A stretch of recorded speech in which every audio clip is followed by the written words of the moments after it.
तो आज का लेक्चर स्टार्ट करते हैं हम।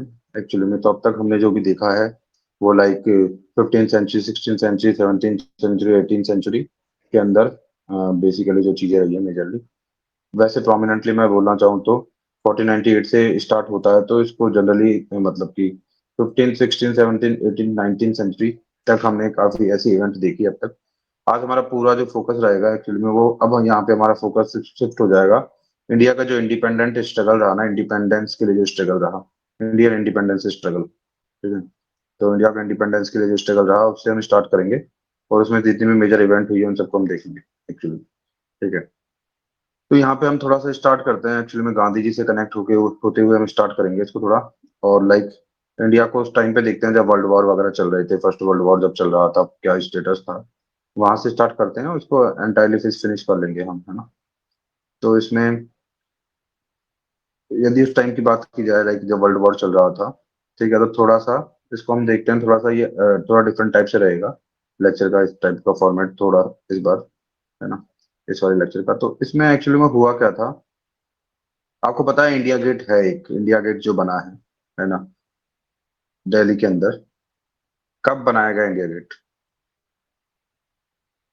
ठीक है, 1931 के आसपास इंडिया गेट बनाया। इंडिया गेट को बनाने का जो पर्पस था ना, वो फर्स्ट वर्ल्ड वॉर के अंदर जो लोग शहीद हुए थे उनके लिए था एक्चुअली। मैंने उनको उनकी याद के तौर पे ये बनाया गया था। तो काफी सारे लोगों ने हमारी तरफ से भी फाइट किया था फर्स्ट वर्ल्ड वॉर के अंदर, ठीक है।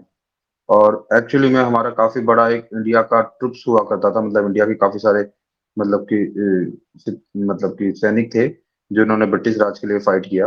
1857 से 1847 तक काफी सारे मतलब कि इंडियन आर्मी के लोगों ने ब्रिटिश राज के लिए फाइट किया।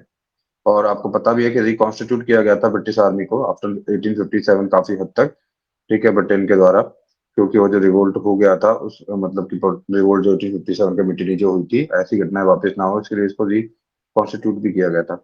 और बताया जाता है कि मैक्सिमम साइज जो थी ना हमारी किसी टाइम पे ब्रिटिश के दौरान 17 लाख ट्रुप्स तक पहुंच चुकी थी। 17 लाख ट्रुप्स जो थे वो उस टाइम के आर्मी के अंदर थे, इतनी मैक्सिमम स्ट्रेंथ पहुंच चुकी थी। अब कौन सी मेजर इंटरनेशनल इवेंट रही जिसके अंदर पार्ट लिया हमारे इंडियन सोल्जर्स ने वर्ल्ड वाइड ब्रिटेन को सपोर्ट करने के लिए? तो वो जो मेजर इवेंट रही है उसमें एक तो रहा है सेकंड बोर वार, BOER, बोर वार। आपको पता हो तो गांधी जी भी इससे कनेक्ट है, क्योंकि गांधी जी ने इसके लिए कुछ एम्बुलेंस का फॉर्मेशन किया था। तो बोर वार जो 1899 से 1902 तक रहा, ठीक है, ये किस किस के बीच में था? ये बोर रिपब्लिक साउथ अफ्रीका, ठीक है, और इसमें ब्रिटेन भी पार्ट ले रहा था। तो एक्चुअली में इस वॉर के अंदर भी सपोर्ट किया गया, ठीक है। उसके बाद आपका तिब्बत का एक्सपेडिशन था ब्रिटेन का। ब्रिटेन ने तिब्बत का एक्सपेडिशन किया था 1903 से 1904 में, 1903 से 1904 में। तब भी एक्चुअली में हमारी आर्मी ने काफी पार्ट लिया था। वर्ल्ड वॉर फर्स्ट के अंदर तो पार्ट लिया ही था, allied powers versus central powers के बीच में जब फाइट हुई थी उसके अंदर, ठीक है। एक वजिस्तान के कैंपेन्स हुए थे 1919 टू 1920 एंड 1936 टू 1999, 1939 सॉरी। तो वजिस्तान के कैंपेन्स में भी पार्ट लिया था, वर्ल्ड वॉर सेकंड के अंदर भी पार्ट लिया। इसी की कमर मतलब इसी की यादगार के तौर पर इंडिया गेट बनाया गया था 1931 के अंदर, ठीक है। इस चीज को आपको ध्यान रखना है। अभी काफी इंपॉर्टेंट यहाँ पे नाम आता है, जनरली आप पढ़ते नहीं है इस नाम को, है ना, हर्बर्ट किचनर। तो हर्बर्ट किचनर कौन थे? ये हमारे कमांडर इन चीफ थे। हर्बर्ट किचनर इंडिया के कमांडर इन चीफ थे, और इन्होंने मतलब एक्चुअली में काफी ज्यादा आर्मी के अंदर रिफॉर्म वगैरह किए थे, और इन्होंने पूरे आर्मी को मर्ज कर दिया था। लाइक प्रेसिडेंट जो थ्री प्रेसिडेंसीज थी हमारी, उनकी तीनों की प्रेसिडेंसीज के आर्मी को इन्होंने मर्ज करके यूनिफाइड आर्मी बनाई थी, ठीक है। तो इस वजह से काफी इनको जाना जाता है। इनका नाम है आपको याद रखना है, हर्बर्ट किचनर। ये मतलब कि काफी हद तक बड़ा इनका कंट्रीब्यूशन है मतलब कि आर्मी को यूनिफाइड करने के अंदर। तो हर्बर्ट किचनर करके जो नाम है आपको याद रखना है, ठीक है।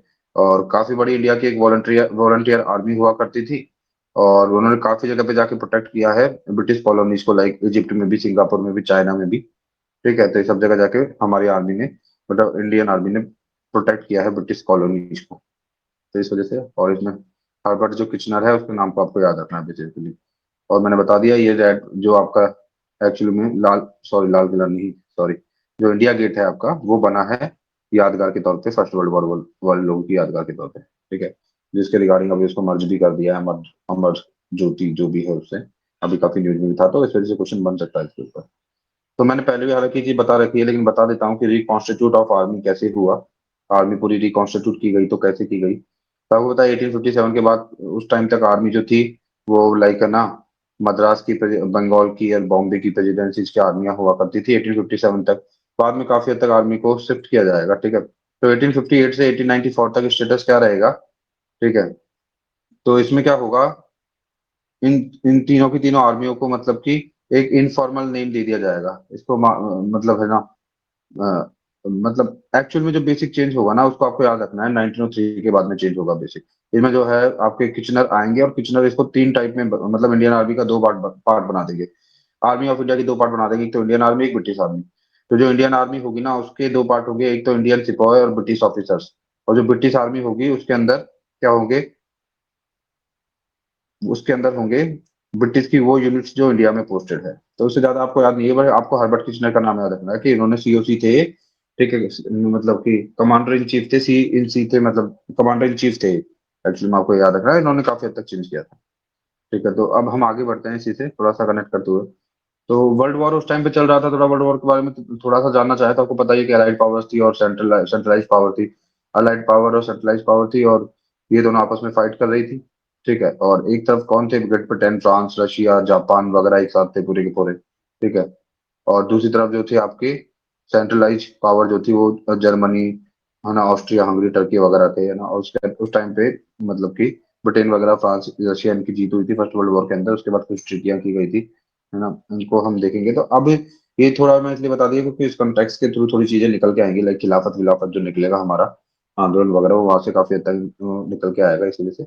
अभी हम देखते हैं कि अब हम इंडियन इंडिपेंडेंस स्ट्रगल की बात करते हैं, तो इसके तीन फेज थे, ठीक है। फर्स्ट ऑफ ऑल जो फेज रहता है वो early, उसको बोल सकते हैं हम अर्ली नेशनलिस्ट फेज। ये फेज था 1885 से 1905। और जब मतलब कुल मिला के कांग्रेस का फॉर्मेशन होता है वहां से लेकर 1905 तक, बंगाल के विभाजन तक जो फेज माना जाता है ना इंडियन इंडिपेंडेंस स्ट्रगल के तीन फेजों में से, वो पहला फेज माना जाता है अर्ली नेशनलिस्टिक फेज। सेकंड जो फेज माना जाता है 1905 टू 1918 तक माना जाता है, काफी अलग अलग टाइमलाइन रहती है, ये थोड़ा असर्टिव फेज था।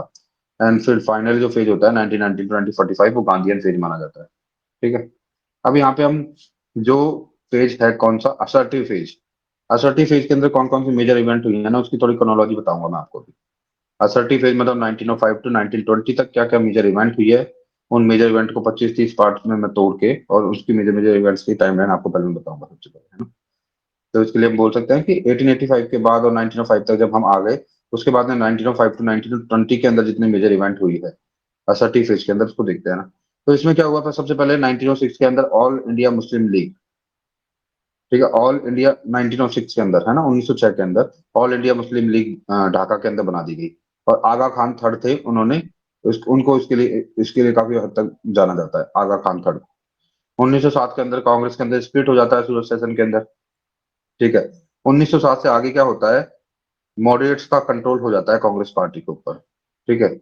और उसमें क्या होता है, अब इसके अंदर इसी इसी दौरान थोड़ा सा मतलब यूएसए के अंदर भी इंडियन नेशनलिज्म का राइज होता है, ठीक है। 1908 के अंदर एक ऑर्गेनाइजेशन बनता है, थोड़ा सा आपको इसको गौर से सुनना है क्योंकि यहाँ से क्वेश्चन बन जाते हैं। तो इसमें बनता है formation of Indian independence league, Portland के अंदर होता है ये। और इसके रिगार्डिंग जो फिगर्स है ना आपको याद रखने हैं, पी एस कनखोजे, है ना, पी एस कनखोजे और पंडित कांशीराम, है ना, ये दो लोग थे, ये इससे जुड़े हुए हैं। 1908 में formation of Indian independence league, FIIL Portland के अंदर बनता है, ठीक है, 1908 के अंदर। 1913 के अंदर फॉर्मेशन ऑफ गदर पार्टी होता है, ये क्वेश्चन आ सकता है, काफी इंपॉर्टेंट है। फॉर्मेशन ऑफ गदर पार्टी कब कौन से ईयर में हुआ, 1913 में। इसी का नाम था पहले पैसिफिक कोस्ट हिंदुस्तान एसोसिएशन। तो मतलब गदर पार्टी को ही पैसिफिक कोस्ट हिंदुस्तान एसोसिएशन आप याद रखना है, क्योंकि भाई सैन फ्रांसिस्को अमेरिका में इसका फॉर्मेशन हुआ था गदर पार्टी का, और वहाँ पे पैसिफिक ओशियन है। तो आप इसको ऐसे याद रख सकते हो, Pacific coast Hindustan association, 1930 formation of Ghadar party, याद रखना है आपको। 1913 में ही, 1913 में ही आपकी गदर पार्टी बन गई है। 1913 में ही आपका युगांतर आश्रम बनेगा, एस्टेब्लिशमेंट ऑफ द युगांतर आश्रम, ठीक है। ये भी सैन फ्रांसिस्को अंदर के अंदर बनता है, इस चीज को आपको याद रखना है, ठीक है।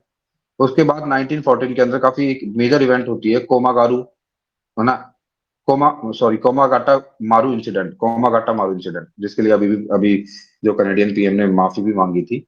वो मैं बताऊंगा कि एक्चुअल में था क्या ये कोमागाटा मारू इंसिडेंट, इसको हम अच्छे से एक्सप्लेन करेंगे, ठीक है, अभी आगे चलकर। लेकिन अभी आपको याद रखना कि कब हुई थी इवेंट, कोमागाटा मारू इंसिडेंट 1914 के अंदर होती है। ठीक है, छोटा सा बता देता हूँ। शिप के ऊपर बहुत सारे पंजाबी लोग जाते हैं कनाडा के कोस्ट पे, वहां पे उनको उतरने नहीं दिया जाता है। फिर वापस वो लेके आते हैं इंडिया की पे, तो उनको वहां पे यहाँ पे मारा जाता है, मतलब गोलियां मारी जाती है उनको, काफी लोगों को, है ना। तो उसके रिगार्डिंग थे ये कोमागाटा मारू इंसिडेंट, उसको देखेंगे हम, है ना।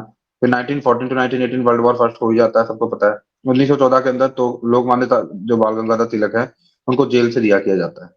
ठीक है, 1914 में जेल से रिहा हो रहे हैं वो। ठीक है, 1914 में गदर पार्टी ने 21 फरवरी 1915 की डेट फिक्स करती है रिवोल्ट करने के लिए पंजाब में।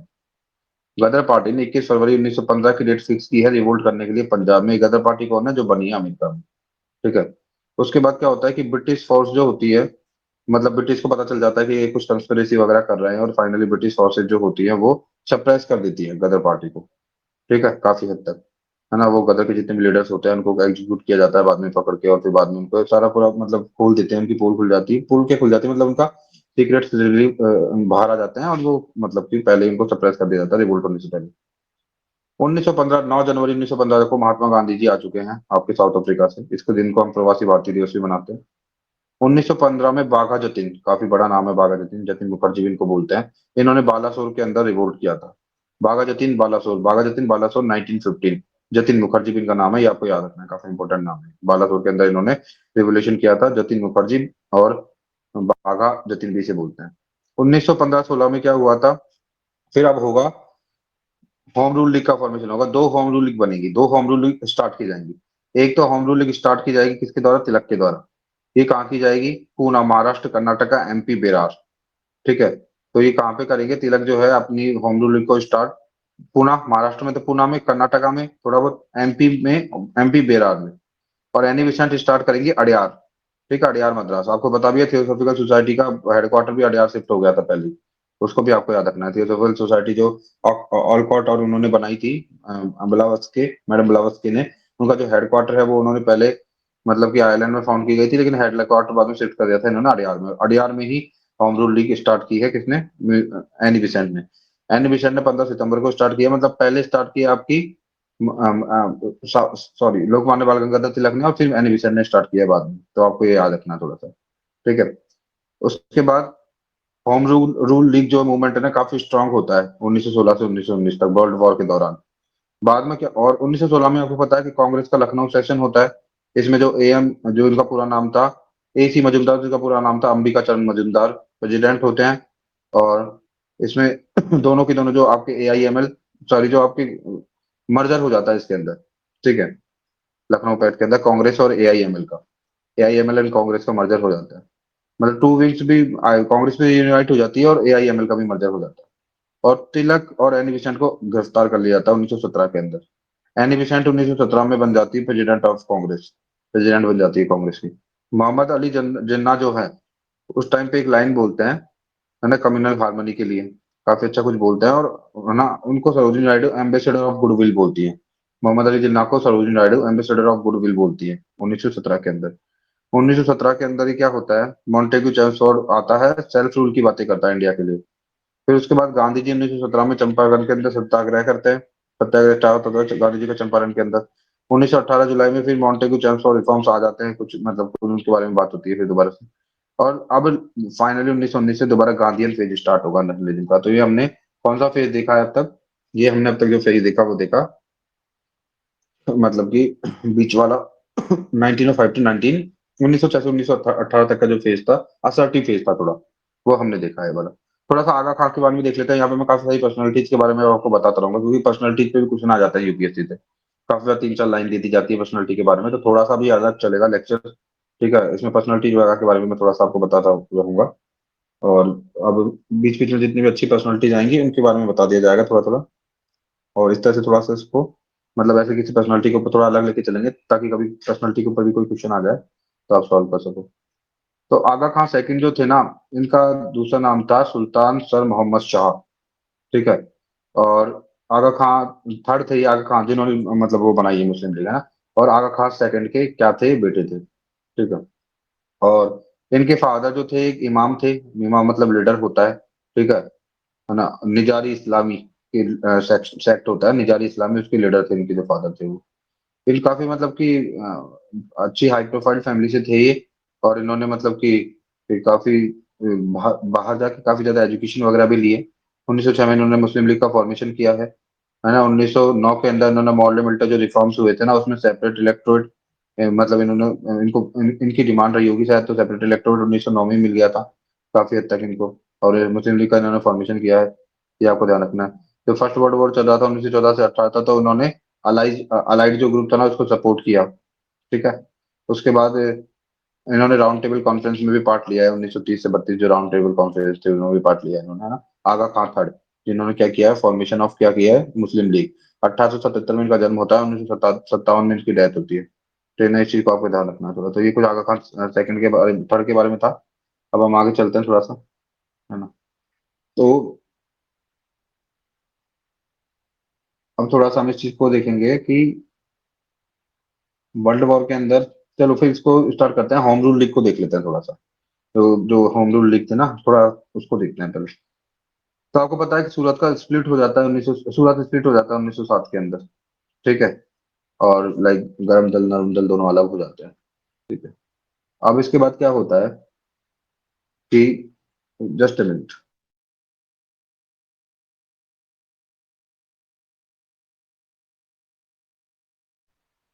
ओके। तो हम हाँ, मतलब कि होम रूल लीग की बात कर रहे थे हम, है ना? तो होम रूल लीग जो थी, एक तो निविचन ने स्टार्ट की, एक लोकमान्य बाल गंगाधर तिलक ने स्टार्ट की। ठीक है। तो लोकमान्य बाल गंगाधर तिलक ने अप्रैल में स्टार्ट कर दी थी, और फिर मतलब कि पूना के अंदर, और एनी बेसेंट ने अपना अडयार के अंदर स्टार्ट की है, और ये सितंबर के आसपास स्टार्ट किया इन्होंने। ठीक है।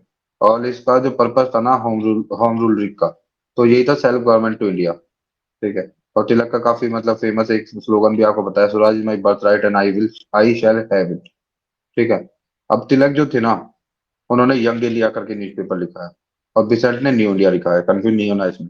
तिलक ने यंग इंडिया लिखा है, और जो एनी बिसेंट है, उन्होंने न्यू इंडिया लिखा है। ठीक है। और इसने काफी ज्यादा मतलब पॉपुलर थे ये न्यूज़पेपर। ठीक है। और ये जो आपका होम रूल लीग है, उसके मोतीलाल नेहरू, तेज बहादुर सप्रू, बहुत सारे इसके मेंबर भी बने थे बाद में। इस चीज को ध्यान रखना है आपको। ठीक है। और ये मूवमेंट जो चल रहा था ना, होम रूल लीग मूवमेंट, ये काफी हद तक कॉन्स्टिट्यूशनल लिमिट्स के अंदर चल रहा था। लेकिन तिलक और बिसेंट को अरेस्ट भी कर लिया जाता है बाद में, आपको पता है। ठीक है। और बाद में जाके जो होम रूल लीग है, वो आईएनसी के अंदर मर्ज हो जाती है 1917 में। आईएनसी के अंदर मर्ज हो जाती है, इसको ध्यान रखना है आपको। एनी बिसेंट जो होती है, वो है ना आईएनसी की 1917 में प्रेसिडेंट भी बनती है।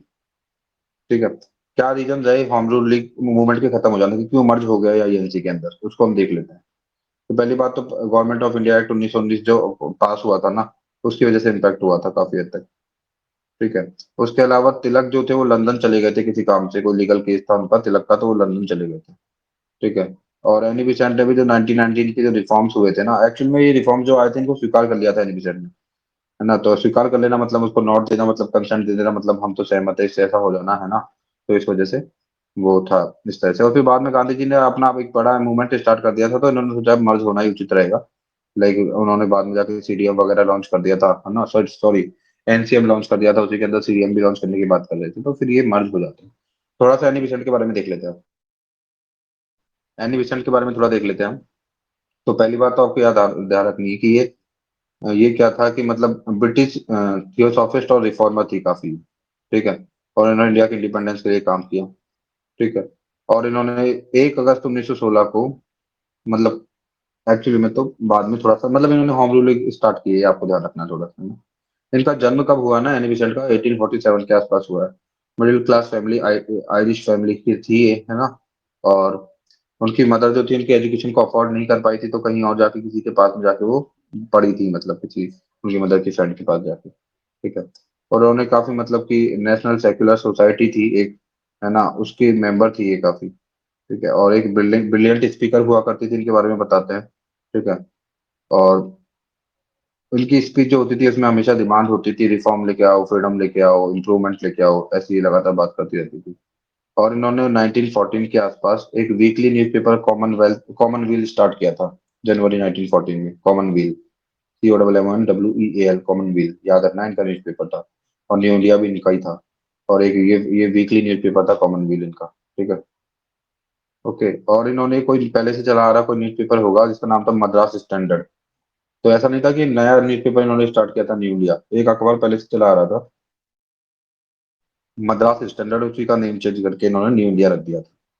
ये आपको याद रखना है। 1917 के अंदर ये क्या बनती है, उन्होंने एक वुमेन इंडियन एसोसिएशन भी स्टार्ट किया था 1917 में, याद रखना है, काफी इंपॉर्टेंट है। एनी बेसेंट ने 1917 में वुमेन्स इंडियन एसोसिएशन स्टार्ट किया था। ठीक है। और 1932 के अंदर ये हॉनोररी कमिश्नर फॉर इंडिया बनी थी। हॉनोररी कमिश्नर फॉर इंडिया, ये आपको याद रखना है। ठीक है। और होम रूल लीग के बारे में तो आपको इनके बारे में पता ही है। और इनका अरेस्ट हुआ था 1977 में, ये भी आपको पता है। और 1933 में इनकी क्या हुई है, डेथ हुई है। हाँ, तो ये थोड़ा सा एनिमेशन की मेजर मेजर जो चीजें है ना, ये आपको याद रखनी थोड़ी सी। इसके अलावा एनिमेशन के बारे में कुछ, हाँ बस यही मेजर चीजें हैं एनिमेशन के बारे में, ये याद रखनी है आपको। अब हम देखेंगे थोड़ा सा जो मैं बता रहा था, वो वाला मतलब वो इंसिडेंट जो हुई थी पंजाब वाले लोगों के साथ, है ना, कोमागाता मारू इंसिडेंट, उसके बारे में बताऊंगा मैं आपको थोड़ा। तो हुआ क्या था, लाइक पंजाबी है ना काफी ज्यादा लॉयल रहे थे शुरू से ब्रिटिशर्स के साथ। लाइक 1857 का जब रिवोल्ट हुआ था तब भी काफी सपोर्ट किया था, मतलब कि पंजाबी सैनिकों ने ब्रिटिश आर्मी को। तो उनको लग रहा था कि हमने इतना सपोर्ट किया है पंजाबियों को, तो हमें भी ब्रिटिश वाले सपोर्ट करेंगे। ठीक है, लेकिन ऐसा हुआ नहीं। एक्चुअली में क्या हुआ था, लगभग ये बात है, मतलब उनको ऐसा लग रहा था कि सपोर्ट करेंगे, लेकिन इतना सब कुछ होते हुए भी सपोर्ट इन लोगों ने नहीं किया उनको। एक कोमागाटा मारू इंसिडेंट 1914 की इंसिडेंट थी क्या, जिसके लिए अभी रिसेंटली जो जस्टिस, जो इनके पीएम है ना, जो भी इनका नाम है, जस्टिन टी जो है, उन्होंने कनाडियन जो पीएम है, उन्होंने माफी मांगी है इसके लिए। ठीक है। तो वो क्या थी इंसिडेंट, तो हुआ क्या था एक्चुअली में, एक जापानी स्टीमशिप थी। ठीक है। तो वो चली आ रही थी, मतलब कि काफी सारे पंजाबी लोग उसमें थे, और वो उसको 376 पंजाबी पैसेंजर थे लगभग, उनको कैरी करके ही जा रही थी ये शिप, कहाँ पे, कनाडा के आसपास। अब बाद में जब ये कनाडा पहुंचती है तो 20 लोगों को तो अलाउ कर देते हैं कनाडा वाले, बाकी लोगों को अलाउ नहीं करते हैं, है ना, वापस वापस भेज देते हैं, क्योंकि उस टाइम पे कनाडा में काफी ज्यादा साउथ इंडियन से, इंडिया से माइग्रेशन हो रहा था। तो साउथ एशियन माइग्रेशन हो रहा था, तो साउथ एशियन माइग्रेशन को रोकने की कोशिश कर रहे थे, साउथ एशियन माइग्रेशन वो। तो ऐसी कंडीशन के अंदर वो वापस भेज देते हैं, तो वहां से ये लोग वापस लौट के आ जाते हैं, तो फिर दोबारा ये हमारी बॉर्डर पे आते हैं, तो यहाँ पे भी इनको एंट्री नहीं होने दी जाती है। ऐसा लगता है कि गदर पार्टी से लिंक है कुछ कुछ, और उनको लगता है ब्रिटेन वालों को, और वो उनको अलाउ नहीं करते हैं, काफी लोगों को मार भी देते हैं। और इससे काफी ज्यादा एक गंदा मतलब एटमोसफेयर क्रिएट हो जाता है, मतलब नेगेटिव सेंटीमेंट क्रिएट हो जाता है, इसकी वजह से इसे बोला जाता है कोमागाटा मारू इंसिडेंट, जिसके लिए अभी रिसेंटली जो उनके पीएम है टुडू जो भी जिनका नाम है, तो जस्टिन करके टी जो नाम है इनका, इन्होंने एक्चुअली में कोमागाटा मारू इंसिडेंट के लिए अभी रिसेंटली माफी मांगी। ठीक है। तो इसका इनका नाम है TRUDEAU। तो प्रोनाउंसिएशन कोई करेगा, तो ट्रूडेयू जो इनका नाम है, जस्टिन ट्रूडेयू, है ना, उन्होंने एक्चुअली में अभी इसके रिगार्डिंग कुछ माफी मांगी है, तो इस वजह से लाइमलाइट में था कोमागाटा मारू इंसिडेंट, जस्टिन ट्रूडेयू। ओके। तो या उसके बाद आगे चलते हैं हम। हमने देख लिया कोमागाटा मारू इंसिडेंट क्या थी थोड़ा। अब थोड़ा गदर पार्टी के बारे में देख लेते हैं कि गदर पार्टी क्या थी एक्चुअली में, है ना। और ये गदर पार्टी भी काफी लाइमलाइट में थी उस टाइम पे, इस वजह से इसको भी थोड़ा सा हम देख लेते हैं। तो गदर पार्टी जो है ये काफी वायलेंट नेशनलिज्म को सपोर्टर थे ये लोग। ठीक है। और एक्चुअली में 1905 के अंदर भी कुछ बंगाल के अंदर काफी बड़े बड़े कुछ मतलब कि कुछ ऑर्गेनाइजेशंस बने थे जो थोड़े रिवोल्यूशनरी ऑर्गेनाइजेशंस थे, लाइक युगांतर एंड अनुशीलन समिति। इस टाइप के रिवोल्यूशनरी ऑर्गेनाइजेशंस बने थे। कभी युगांतर के बारे में या अनुशीलन समिति के बारे में आ जाता है, तो आपको याद रखना है कि ये बंगाल के रिवोल्यूशनरी ऑर्गेनाइजेशंस हैं। ठीक है। उसके बाद रास बिहारी बोस जो थे युगांतर पार्टी के मेंबर हुआ करते थे, युगांतर ऑर्गेनाइजेशन के। ठीक है। और इन्होंने, राज बिहारी बोस ने 1912 में दिल्ली ट्रेन कॉन्स्पिरेसी की थी, है ना। और लॉर्ड हॉर्डिंज जो वायसरॉय थे, इनको किल किया था, उनको मारा था। ठीक है। और जो बाघा जतीन की मैं बात कर रहा था, जिनका नाम जतिन मुखर्जी भी है। ठीक है। इन्होंने क्या किया था, ये बालासोर के अंदर मतलब किया था। बालासोर आई थिंक उड़ीसा में आता है क्या, कोई बताएगा मुझे, बालासोर उड़ीसा में होता है क्या? या फिर बालासोर बंगाल में ही है, पता है किसी को? ठीक है, ठीक है, चलो। तो आपका बाघा जतीन का नाम याद रखना। आप गदर पार्टी को देख लेते हैं। गदर पार्टी का ही दूसरा नाम था पैसिफिक कोस्ट हिंदुस्तान एसोसिएशन। ठीक है। और ये किसके द्वारा फाउंड की गई थी, लाला हरदयाल और सोहन सिंह बखना, ये आपको याद रखना है। लाला हरदयाल और सोहन सिंह बखना जो है इसके प्रेसिडेंट थे। और ये जो पीसीएच मतलब जो पीसीएच है, जो पैसिफिक कोस्ट हिंदुस्तान एसोसिएशन बोलते हैं, और वही गदर पार्टी थी, इसका फॉर्मेशन किया गया था। और काफी सारे मेंबर कभी जोड़ के पूछा जा सकता है नाम की, इसका ये किससे कनेक्ट है। तो इसके और भी मेंबर थे, है ना, काफी सारे पंजाबी माइग्रेंट्स थे इसके मेंबर। लाइक आपका तारक नाथ दास, करतार सिंह सरभा, वीजी पिंगले, ये सारे बहुत सारे ऐसे लोग थे। वीजी पिंगले, करतार सिंह सराभा और टी एन दास, तारकनाथ दास, ये भी इसके मेंबर थे। और भी बहुत सारे मेंबर थे इसके अंदर, है ना।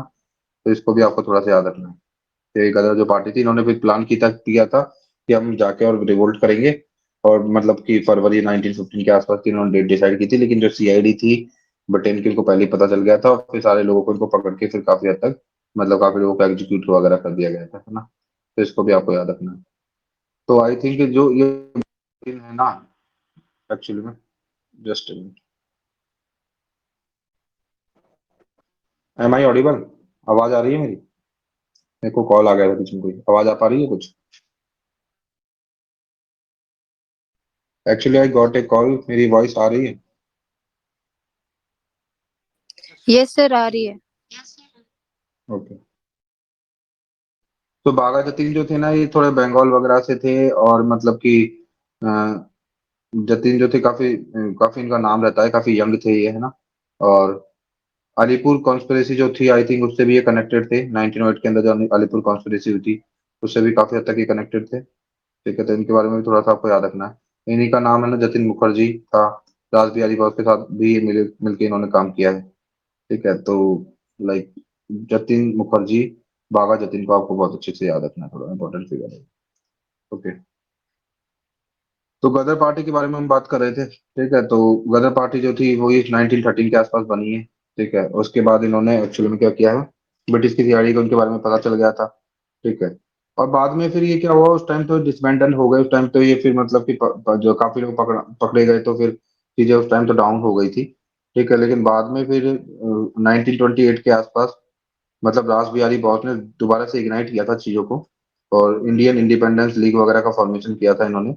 और जो इंडियन इंडिपेंडेंस लीग थी ना, ये ही बाद में जाके एक्चुअली में, मतलब रास बिहारी बोस जो थे वो भी कनेक्टेड थे इससे पहले, लेकिन वो भाग के चले गए थे जापान। फिर वहां पे जाके इन्होंने मतलब कुछ कुछ करके और आईआईएल का फॉर्मेशन कर लिया था। और बाद में जो जो आपका लीग थी, इंडियन इंडिपेंडेंस लीग, वही बाद में जाके नेताजी सुभाष चंद्र बोस ने इसी को आजाद हिंद फौज बनाया था। ठीक है ना, तो आपको ये याद रखना है थोड़ा सा इसके बारे में। तो आगे जाके ये इस तरह से इसको आजाद हिंद फौज बनाया जाएगा। ठीक है। अब एक डिफेंस ऑफ इंडिया एक्ट हुआ करता था, 1915 में आया था। तो डिफेंस ऑफ इंडिया एक्ट 1915 के अंदर आया था, है ना। और इसका काफी ज्यादा विरोध हुआ था। कोई बताया क्या था डिफेंस ऑफ इंडिया एक्ट?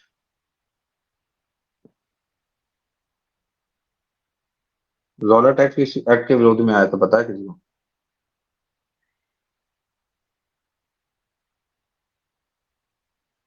तो फर्स्ट ऑफ ऑल जो मतलब कि गदर के लोगों को जो है ना, एक्चुअली में एग्जीक्यूट किया गया था, इसी केस के अंदर एग्जीक्यूट किया गया था।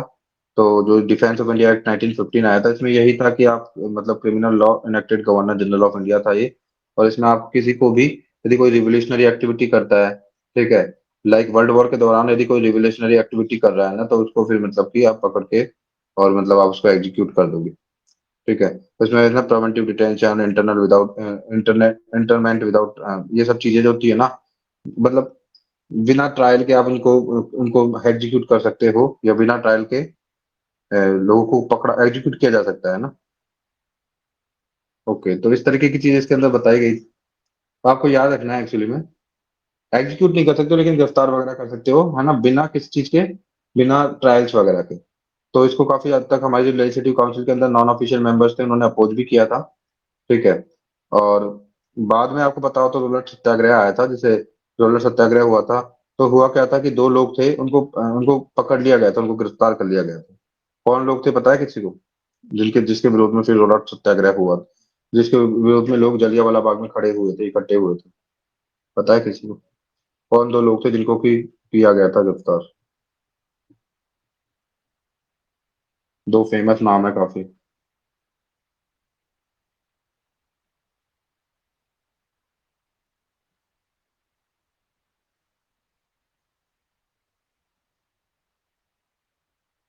ठीक है, तो आपको एक तो ये याद रखना है कि ये जो डिफेंस ऑफ इंडिया एक्ट 1915 के आसपास आया है, इसी तरीके का डिफेंस ऑफ इंडिया एक्ट 1939 में भी आएगा।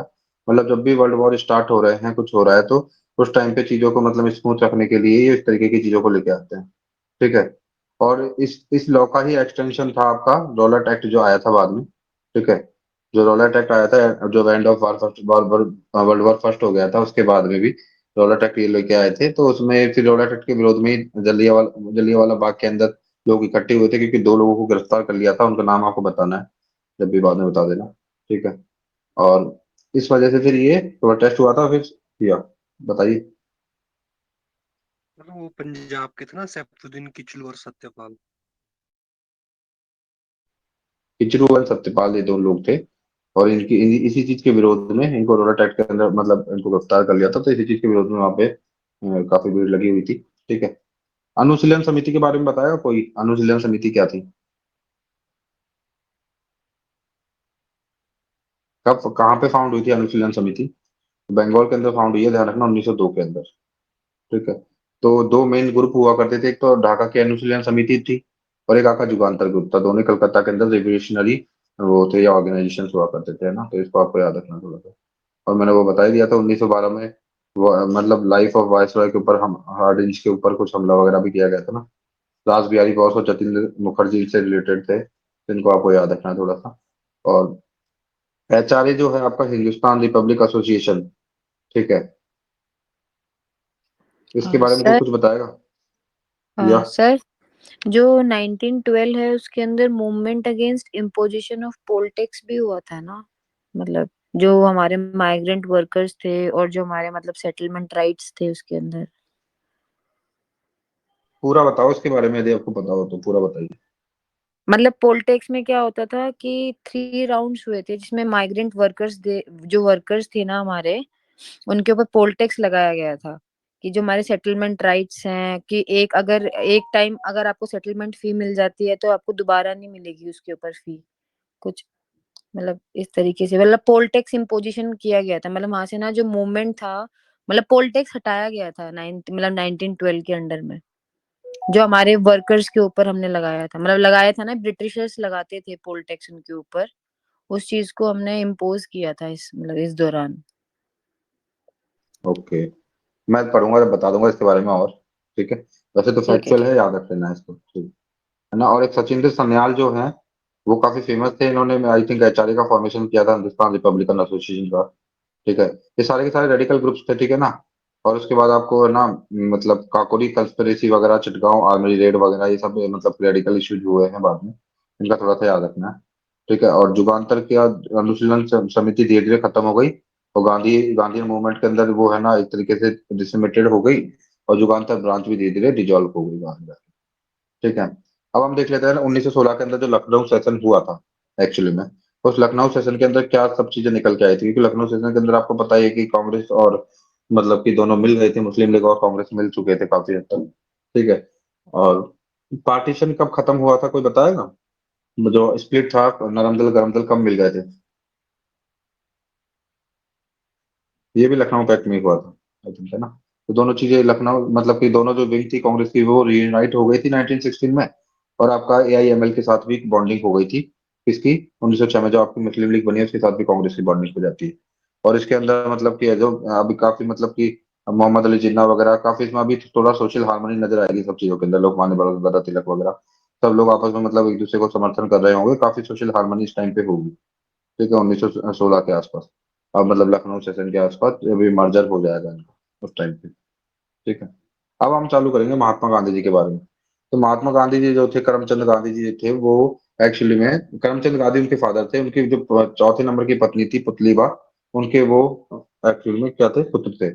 तो महात्मा गांधी थे, ठीक है। अब महात्मा गांधी के बारे में स्टार्ट करते हैं। एक्चुअली में एक 1869 में महात्मा गांधी का जन्म हुआ है। 1948 में वो एक्चुअली में नाथुराम गॉडसे ने उनको मार दिया है, गोली मतलब गोली डाल के, मतलब गोली से मार दिया है 1948 के आसपास, ठीक है। तो अब इसको देखते हैं कि इनका पॉलिटिकल करियर पूरा किस तरह से चला है एक्चुअली में। तो लाइक ये जो थे, इन्होंने रेशियल डिस्क्रिमिनेशन को काफी हद तक फाइट किया है साउथ अफ्रीका के अंदर। इंडियन के जो रेशियल डिस्क्रिमिनेशन था ना, उसको 1893 में ये साउथ अफ्रीका चले गए थे एक्चुअली में। और वहां से फिर आए हैं काफी लेट जाके, तो लगभग बताते हैं 24 साल के आसपास ये साउथ अफ्रीका के अंदर रहे हैं। और वहां पे इन्होंने बहुत सारे एक्सपेरिमेंट किए हैं, ठीक है। और एक्सपेरिमेंटों को वहां पे करते हुए वहां पे बाद में आके यहाँ पे उन्हीं को उन्होंने और अच्छे से मतलब उन्हीं को यूटिलाइज किया है। सत्याग्रह वगैरह सारे एक्सपेरिमेंट वो पहले ही कर चुके थे। लाइक है ना, बोर वार हुआ था एक 1899 के अंदर। उसमें गांधी जी ने क्या किया था, गांधी जी ने 1100 लोगों को उसमें इकट्ठा करके एक एम्बुलेंस कॉर्प्स बनाया था। तो कभी क्वेश्चन आ सकता है कि एम्बुलेंस कॉर्प्स गांधी जी के द्वारा अफ्रीका के अंदर कब बनाया गया। ठीक है, तो ये 1899 के अंदर बनाया है, बोर वॉर के दौरान। ठीक है, फिर उन्होंने क्या किया था, बाद में एक बुक थी टॉलस्टॉय, नहीं, जॉन रस्किन की एक बुक थी अनटू दिस लास्ट, है ना, कभी आ भी सकती है बुक, है ना, क्योंकि टॉलस्टॉय और जॉन रस्किन की बुक्स इंपॉर्टेंट होती है। तो जॉन रस्किन की एक बुक थी और गांधी जी ने इसको पढ़ा भी है तो इंपॉर्टेंट हो जाती है। जॉन रस्किन की एक बुक थी अनटू दिस लास्ट करके एक बुक थी। तो उससे उन्होंने इंस्पायर्ड होके फोनिक्स फॉर्म बनाया था डरबन के आसपास। तो उन्होंने फोनिक्स फॉर्म बनाया है डरबन के आसपास, इसको आपको ध्यान रखना है। ठीक है, और फोनिक्स फॉर्म को ही कहीं ना कहीं पे कंसिडर किया जाता है बर्थ ऑफ सत्याग्रह से। मतलब बताते हैं कि वहीं पे उन्होंने सत्याग्रह को स्टार्ट किया, सीखा था स्टार्टिंग में सब कुछ, है ना। और इसी तरह से उन्होंने बाद में एक टॉलस्टॉय फॉर्म भी बनाया था। ये इनका सेकंड कैंप था अफ्रीका के अंदर। ठीक है, और बाद में यहाँ पे सत्याग्रह को उन्होंने मोल्ड कर दिया वीपन ऑफ प्रोटेस्ट के अंदर। ठीक है, और 1907 में उन्होंने सत्याग्रह को यूटिलाइज भी किया था ब्लैक एक्ट के लिए, है ना। 1906 के अंदर क्या हुआ था, गांधी जी ने सत्याग्रह कैंपेन, मतलब एक जो आपका ट्रांसवाल एशियाटिक ऑर्डिनेंस करके था कुछ, मतलब कि उस मतलब उसके लिए इन्होंने सबसे पहले 1907 में सत्याग्रह किया था अगेंस्ट दी ब्लैक एक्ट। ठीक है ना, इस चीज को आपको याद रखना था। तो उसके बाद मतलब रेशियल डिस्क्रिमिनेशन वगैरह काफी ज्यादा था अफ्रीका के अंदर, उसके भी काफी फाइट कर रहे थे। उसके अलावा जो वॉर हो रहा था बोर वाला, उसके अंदर इन्होंने इंडियन एम्बुलेंस की फॉर्मेशन की, फोनिक्स फॉर्म इन्होंने बनवाया, टॉल स्टार फॉर्म इन्होंने बनवाया। वहां पे इन्होंने काफी सारा कंस्ट्रक्टिव वर्क किया, वहां पे सत्याग्रह वगैरह के वेपन्स को यूटिलाइज करना इन्होंने सीखा। और फिर एक ब्लैक एक्ट था जो रेशियल डिस्क्रिमिनेशनल एक्ट ही रहा होगा। ठीक है, तो मतलब कि एक एक्चुअली में ऑर्डिनेंस आया था उस टाइम पे, है ना। ऑर्डिनेंस का नाम था ट्रांस ट्रांसवाल एशियाटिक ऑर्डिनेंस, है ना। तो इसके खिलाफ उन्होंने सत्याग्रह करवाया था। ठीक है, तो इस चीज के लिए इसको आपको याद रखना है। फिर एक है ना नॉन क्रिश्चियनिटी मैरिज करके एक बाद में एक्ट आया था 1913 के अंदर, उसके लिए भी इन्होंने काफी हद तक विरोध किया था उसका भी। तो और फाइनली फिर बाद में जाके वो इंडिया में आते हैं 1915 के अंदर। तो उनकी मेजर जो चीजें ना उसको याद रखना है आपको, फोनिक्स फॉर्म, टॉलस्टॉय फॉर्म वगैरह, बोर वॉर के अंदर सपोर्ट करना, इंडियन एम्बुलेंस कॉर्प्स का फॉर्मेशन करना, सत्याग्रह का एक्सपेरिमेंट करना, रेसिडेंट डिस्क्रिमिनेशन के विरुद्ध फाइट करना। ठीक है, और इन सब चीजों को उन्होंने स्टार्टिंग से ही कर दिया था चालू, और काफी मतलब कि इन सब चीजों में इन्वॉल्व रहे थे और वहां से काफी कुछ सीख के आए थे। ठीक है, तो अब गांधी जी की क्रोनोलॉजी पढ़ते हैं, क्योंकि क्वेश्चन गांधी जी की क्रोनोलॉजी में से काफी हद तक आ सकते हैं। 1893 में सबसे पहले ये है ना पीटर्सबर्ग जो थे ना, वहां पे पहुंचे थे। तो वहां पे इनको क्या किक ऑफ कर दिया गया था, अफ्रीका के अंदर फर्स्ट क्लास कोच के अंदर ये बैठे हुए थे, लेकिन किसी के विरोध करने पे, क्योंकि मतलब उनका कलर जो था वो मैच नहीं कर रहा था गोरे कलर से, जो वहाँ पे रेशियल डिस्क्रिमिनेशन चलता था उसमें। तो इनको फिर वहां से निकाल के फेंक दिया गया था बाहर, मतलब बाहर निकाल दिया एक्चुअली में। उनको ट्रेन से निकाल के उतार के बाहर फेंक ही दिया, एक तरीके से बाहर बैठा दिया। ठीक है, तो उससे काफी ज्यादा मतलब इनकी डिग्निटी के ऊपर ब्लो हुआ था काफी बड़ा। ठीक है, और फिर वहीं से स्टार्ट कर देंगे। तो ये सबसे पहले ध्यान रखना, 1894 के अंदर ही ये honorary secretary of Nuttall Indian Congress बन जाएंगे, become the first honorary secretary of the newly formed Nuttall Indian Congress. तो 1894 में, अभी की एज ज्यादा नहीं है, अभी 24-25 साल के ही हैं, तब ये सबसे पहले 1894 में, 1893 में तो गए हैं ये वहां पे, और 1894 के अंदर ये क्या हो गए हैं कि मतलब नटल इंडियन कांग्रेस के क्या बन गए हैं, ऑनररी सेक्रेटरी बन गए हैं। 1899 बहुत ही इंपॉर्टेंट इवेंट थी, मैंने पहले ही बताया था कि इन्होंने एम्बुलेंस कॉर्प्स का फॉर्मेशन किया है बोर वार के लिए। ठीक है, उसके बाद इन्होंने क्या किया है, 1903 के अंदर एक न्यूज़पेपर निकाला है अफ्रीका के अंदर ही, इंडियन ओपिनियन। ध्यान रखना, 1903 में उन्होंने एक न्यूज़पेपर निकाला है इंडियन ओपिनियन। ठीक है, फिर उन्होंने क्या किया, 1906 के अंदर इन्होंने सेलिब्रेसी ले ली है, ब्रह्मचर्य का पालन करने लग गए थे 1906 के अंदर। ठीक है, इन्होंने फिर सत्याग्रह मीटिंग की थी 1906 में ही, 11 सितंबर को, मतलब सत्याग्रह को भी यूटिलाइज करने लगेंगे थोड़े थोड़े। ठीक है, 1912 के अंदर इन्होंने अपने आप को ड्राई फ्रूट्स और फ्रूट्स के ऊपर मतलब अपने आप को लेके आ गए थे इन्होंने, खाना मतलब मिनिमाइज कर दिया था, और यूरोपियन ड्रेस को छोड़ दिया था 1912 के अंदर, है ना। उसके बाद इनको जेल भी हुई है अफ्रीका के अंदर, कभी क्वेश्चन आ जाता है तो अफ्रीका में भी जेल हुई है इनको, है ना, इसको ध्यान रखना है आपको थोड़ा सा। वहां भी ये जेल में गए हैं प्रोटेस्ट करते हुए। इंडियन ओपिनियन ध्यान रखना है, अफ्रीका में स्टार्ट किया है, क्वेश्चन आ सकता है कभी।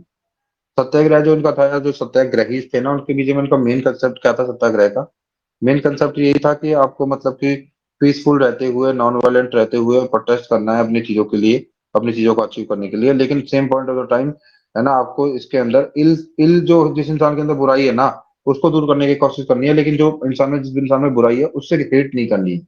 उससे है ना, जो इविल डूअर है ना, जो इविल डूअर करना है उससे भी आपको मतलब कि प्यार करना है, इविल डूअर से भी आपको प्यार करना है। तो ये बेसिक थीम थी सत्याग्रह की।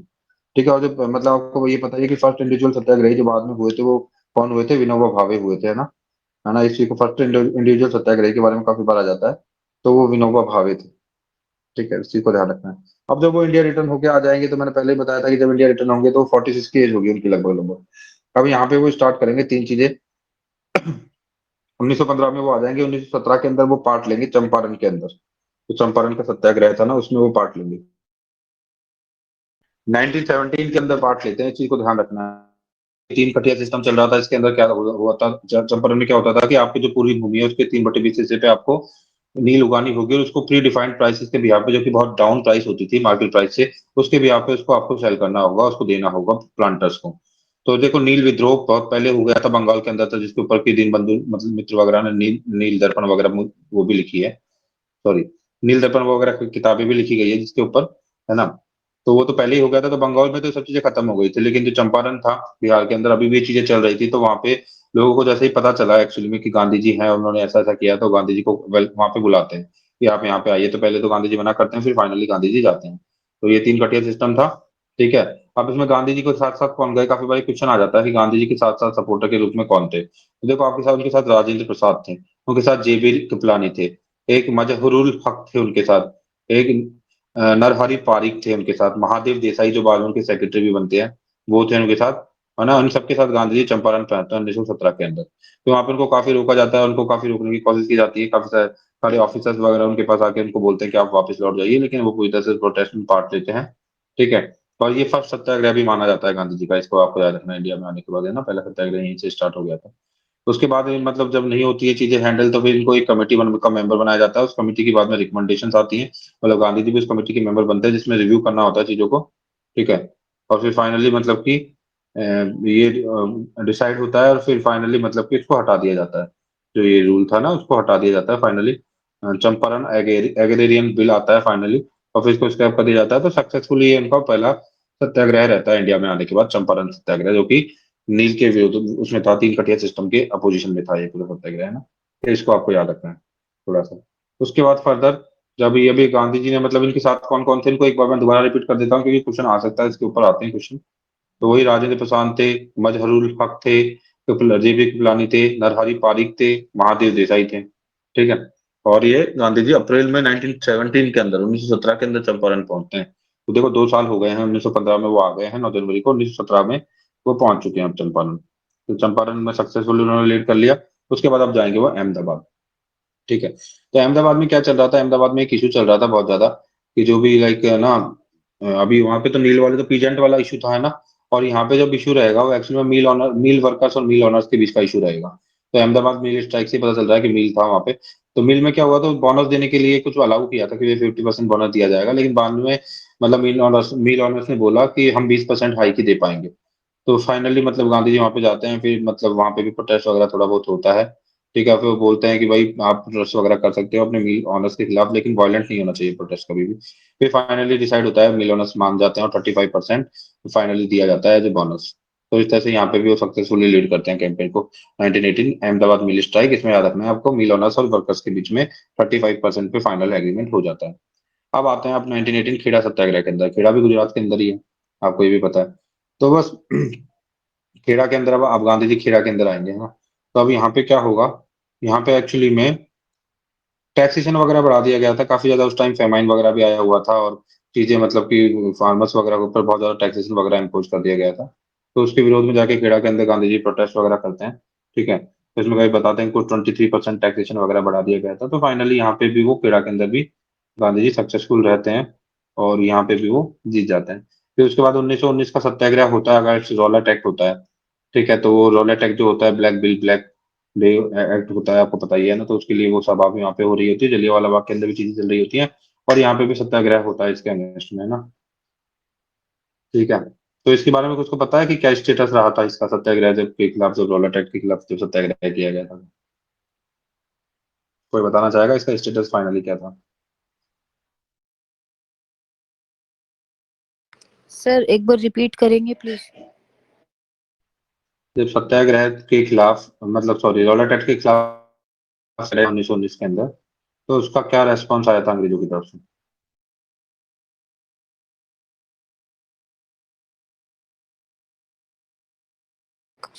सर आइडिया नहीं आ रहा है। शान तुमको पता है?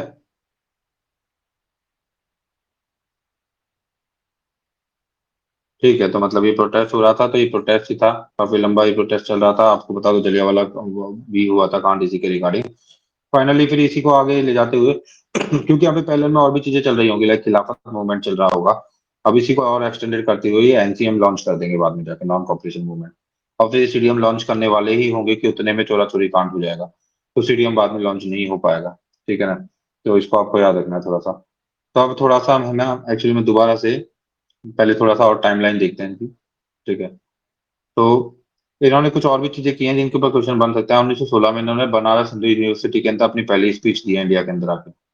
ठीक है, इस चीज को आपको याद रखना। 1916 में गांधी जी ने बनारस हिंदू यूनिवर्सिटी के अंदर पहली स्पीच दी अपनी। ठीक है, इंडिया आके। 1917 में इन्होंने, आपको पता ही है कि चंपारण के लिए, पीजेंट्स के लिए इन्होंने सत्याग्रह किया। फिर 1918 का आपको याद रखना, ईयर भी याद रखना, क्योंकि ईयर भी डाले जा सकते हैं अभी। इन्होंने अहमदाबाद मिल स्ट्राइक वाला काम करवाया 1917 में। 1919 में इन्होंने सत्याग्रह रॉलेट एक्ट के खिलाफ इन्होंने प्लान करा। ठीक है, 1920 के अंदर है ना, अभी बहुत इंपॉर्टेंट लाइन आ रही है। 1920 के अंदर जो all Indian human league home Rule league थी ना, वो मर्ज हो जाएगी कांग्रेस के साथ। लेकिन उससे पहले इनको इन्होंने प्रेसिडेंट बनाया गया था all Indian home Rule league का। किसको? गांधी जी को। तो कभी क्वेश्चन आता है कि इनको प्रेसिडेंट बनाया गया 1920 में all Indian home Rule league का, तो ये बिल्कुल ठीक है। ठीक है, और मतलब कि बाद में उसी को स्वराज करके इन्होंने नाम दे दिया था। उसे home all Indian home Rule league जो थी, उसी का नाम इन्होंने स्वराज करके स्वराज लीग वगैरह कुछ कन्वर्ट कर दिया था गांधी जी ने। ठीक है, 1921 के अंदर ये फिर मतलब बोलते हैं एनसीएम चालू हो जाता है, नॉन कॉपरेशन मूवमेंट, खिलाफत मूवमेंट को सपोर्ट कर रहे होते हैं, सारी चीजें पैरेलल में चल रही होती हैं। और 1921 के अंदर गांधी जी बोलते हैं कि अब हम सीडीएम लॉन्च करेंगे, या तो आप मतलब कर लो। सीडीएम थोड़ा बहुत लॉन्च भी हो जाता है, लेकिन 1922 के अंदर आपको पता है काफी अच्छे से कि चोरा चोरी वाली इंसिडेंट हो जाती है। ठीक है, और चोरा चोरी वाले इंसिडेंट होने की वजह से एक्चुअली में कि ये डाउन हो जाता है पूरा सिस्टम, और पूरा वो सीडीएम एनसीएम वापस ले लिया जाता है गांधी जी के द्वारा। गांधी जी से रिलेटेड ही और कुछ मेजर चीजें बता रहा हूँ। थोड़ा सा मैं ना, आज थोड़ी मेरी एनर्जी डाउन है एक्चुअली में, मुझे ऐसा लग रहा है, तो मैं पूरी एनर्जी के साथ नहीं बता पा रहा हूँ। किसी को कुछ ऐड करना है इसके रिगार्डिंग? सर आपने अभी जो क्वेश्चन पूछा था वो रोलेट एक्ट के ऊपर पूछा था ना, कि मतलब रोलेट एक्ट में क्या ब्रिटिश की पॉलिसी रही है। हाँ मतलब नहीं, ऐसा नहीं पूछा था, मैंने बोला था कि जब सत्याग्रह किया गया एक्चुअली में, सत्याग्रह जब हम्म। रॉलेट एक्ट के अपोजिशन में किया गया, भाई रॉलेट एक्ट का तो मुझे पता है क्या आया था, वही था कि विदाउट वारंट वगैरह आप किसी को भी मतलब बिना ट्रायल के गिरफ्तार कर सकते हो और उसको रखा जा सकता है। तो काफी ज्यादा ऐसे लॉ थे जो कि मतलब कि बहुत ज्यादा बेकार लॉ थे, तो उनका विरोध करने के लिए मतलब कि ये रॉलेट एक्ट के खिलाफ ही सत्याग्रह हुआ था। उसी के लिए जलियांवाला बाग के अंदर भी लोग इकट्ठे हुए थे, 2 लोगों को गिरफ्तार कर लिया गया था उसके लिए। मैं बोलना चाह रहा हूँ कि उसका उसका क्या कल्मिनेशन रहा, ये जितने सारे प्रोटेस्ट हुए सत्याग्रह के लिए, और ना सत्याग्रह किए गए इतने सारे रोलेट एक्ट के अपोजिशन में, उनका क्या कल्मिनेशन रहा, उनकी वजह से क्या अचीव हो पाया? क्या ब्रिटिश ने अपना सिस्टम कुछ बदला? क्या रोलेट एक्ट को हटाया? क्या क्या किया फिर?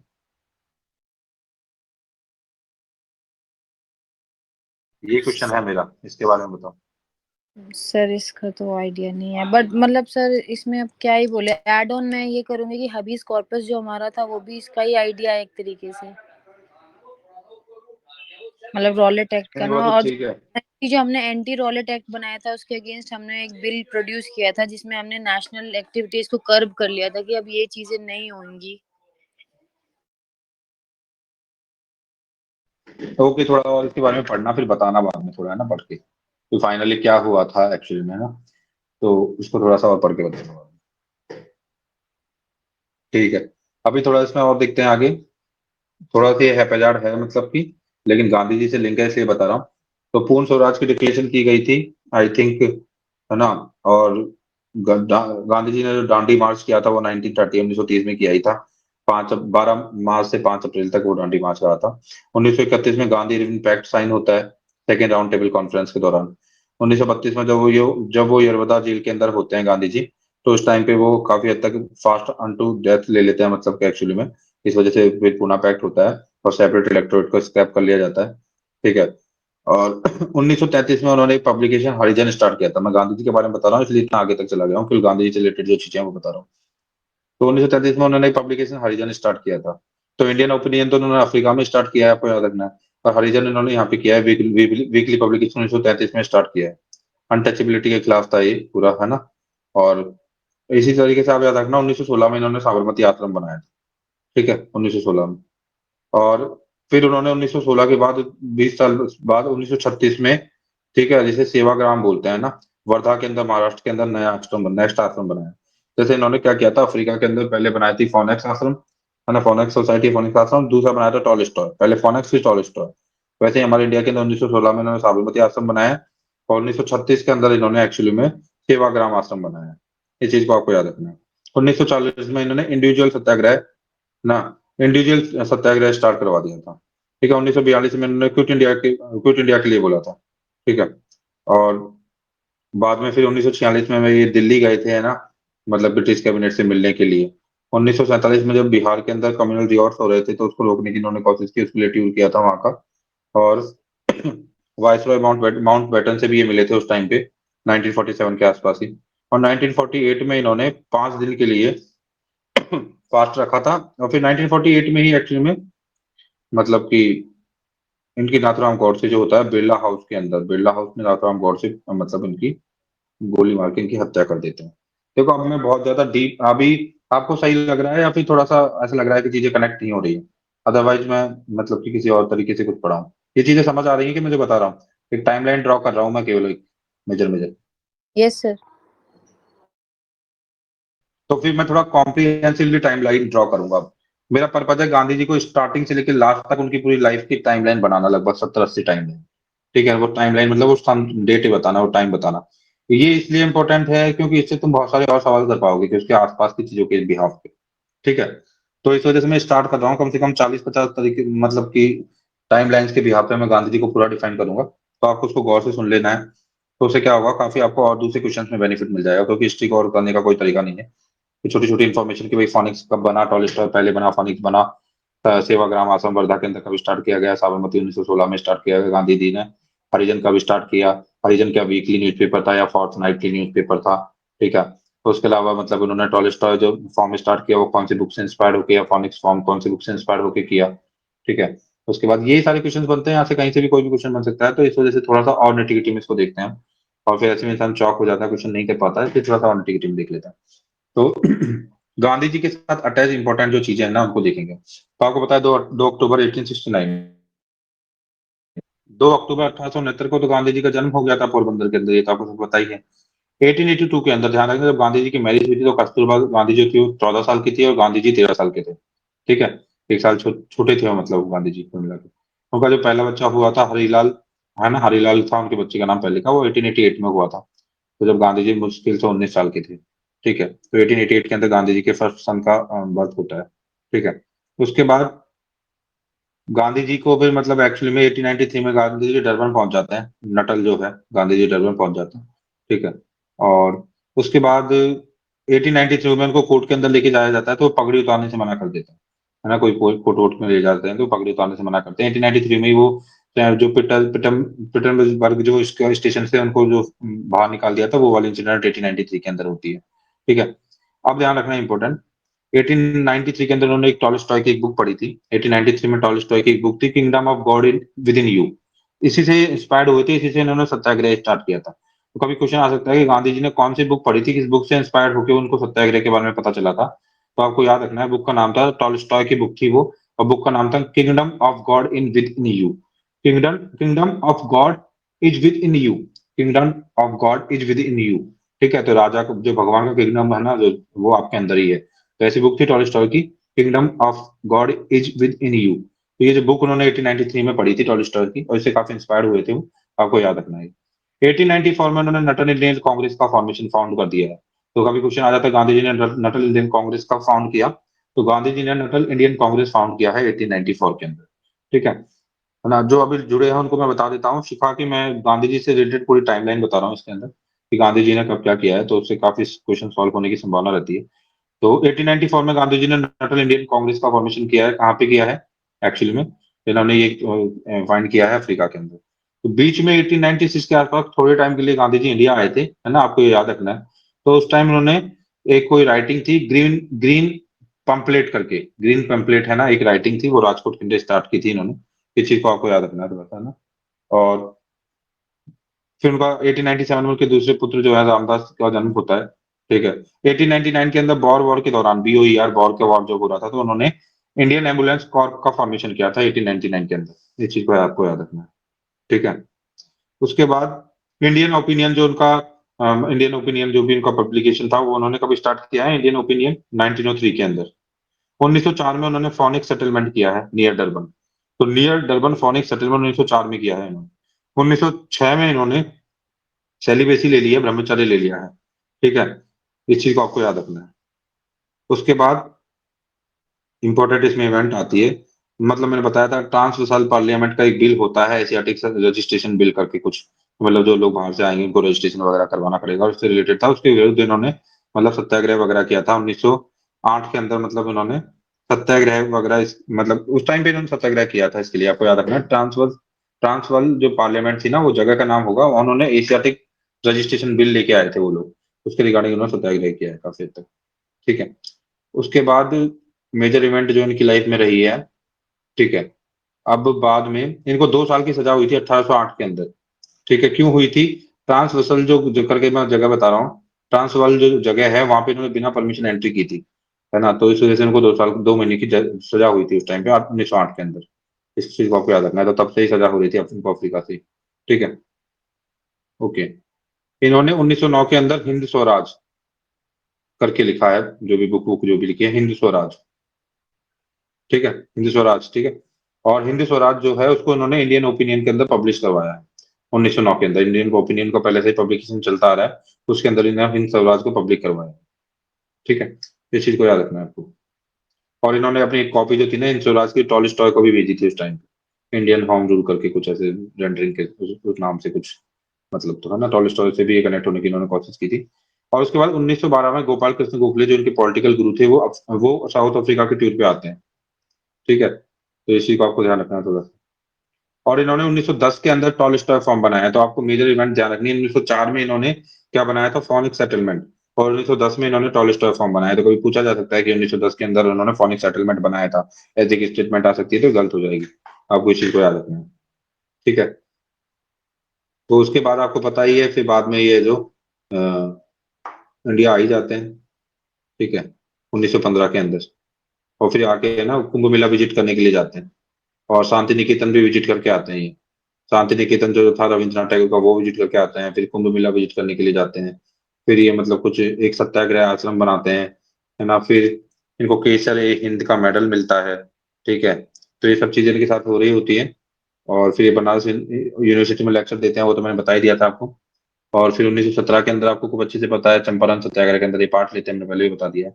ठीक है। और मैंने वो बताया था ना साबरमती आश्रम, एक्चुअली में 1916 में नहीं, वो 1917 में बनाया था इन्होंने।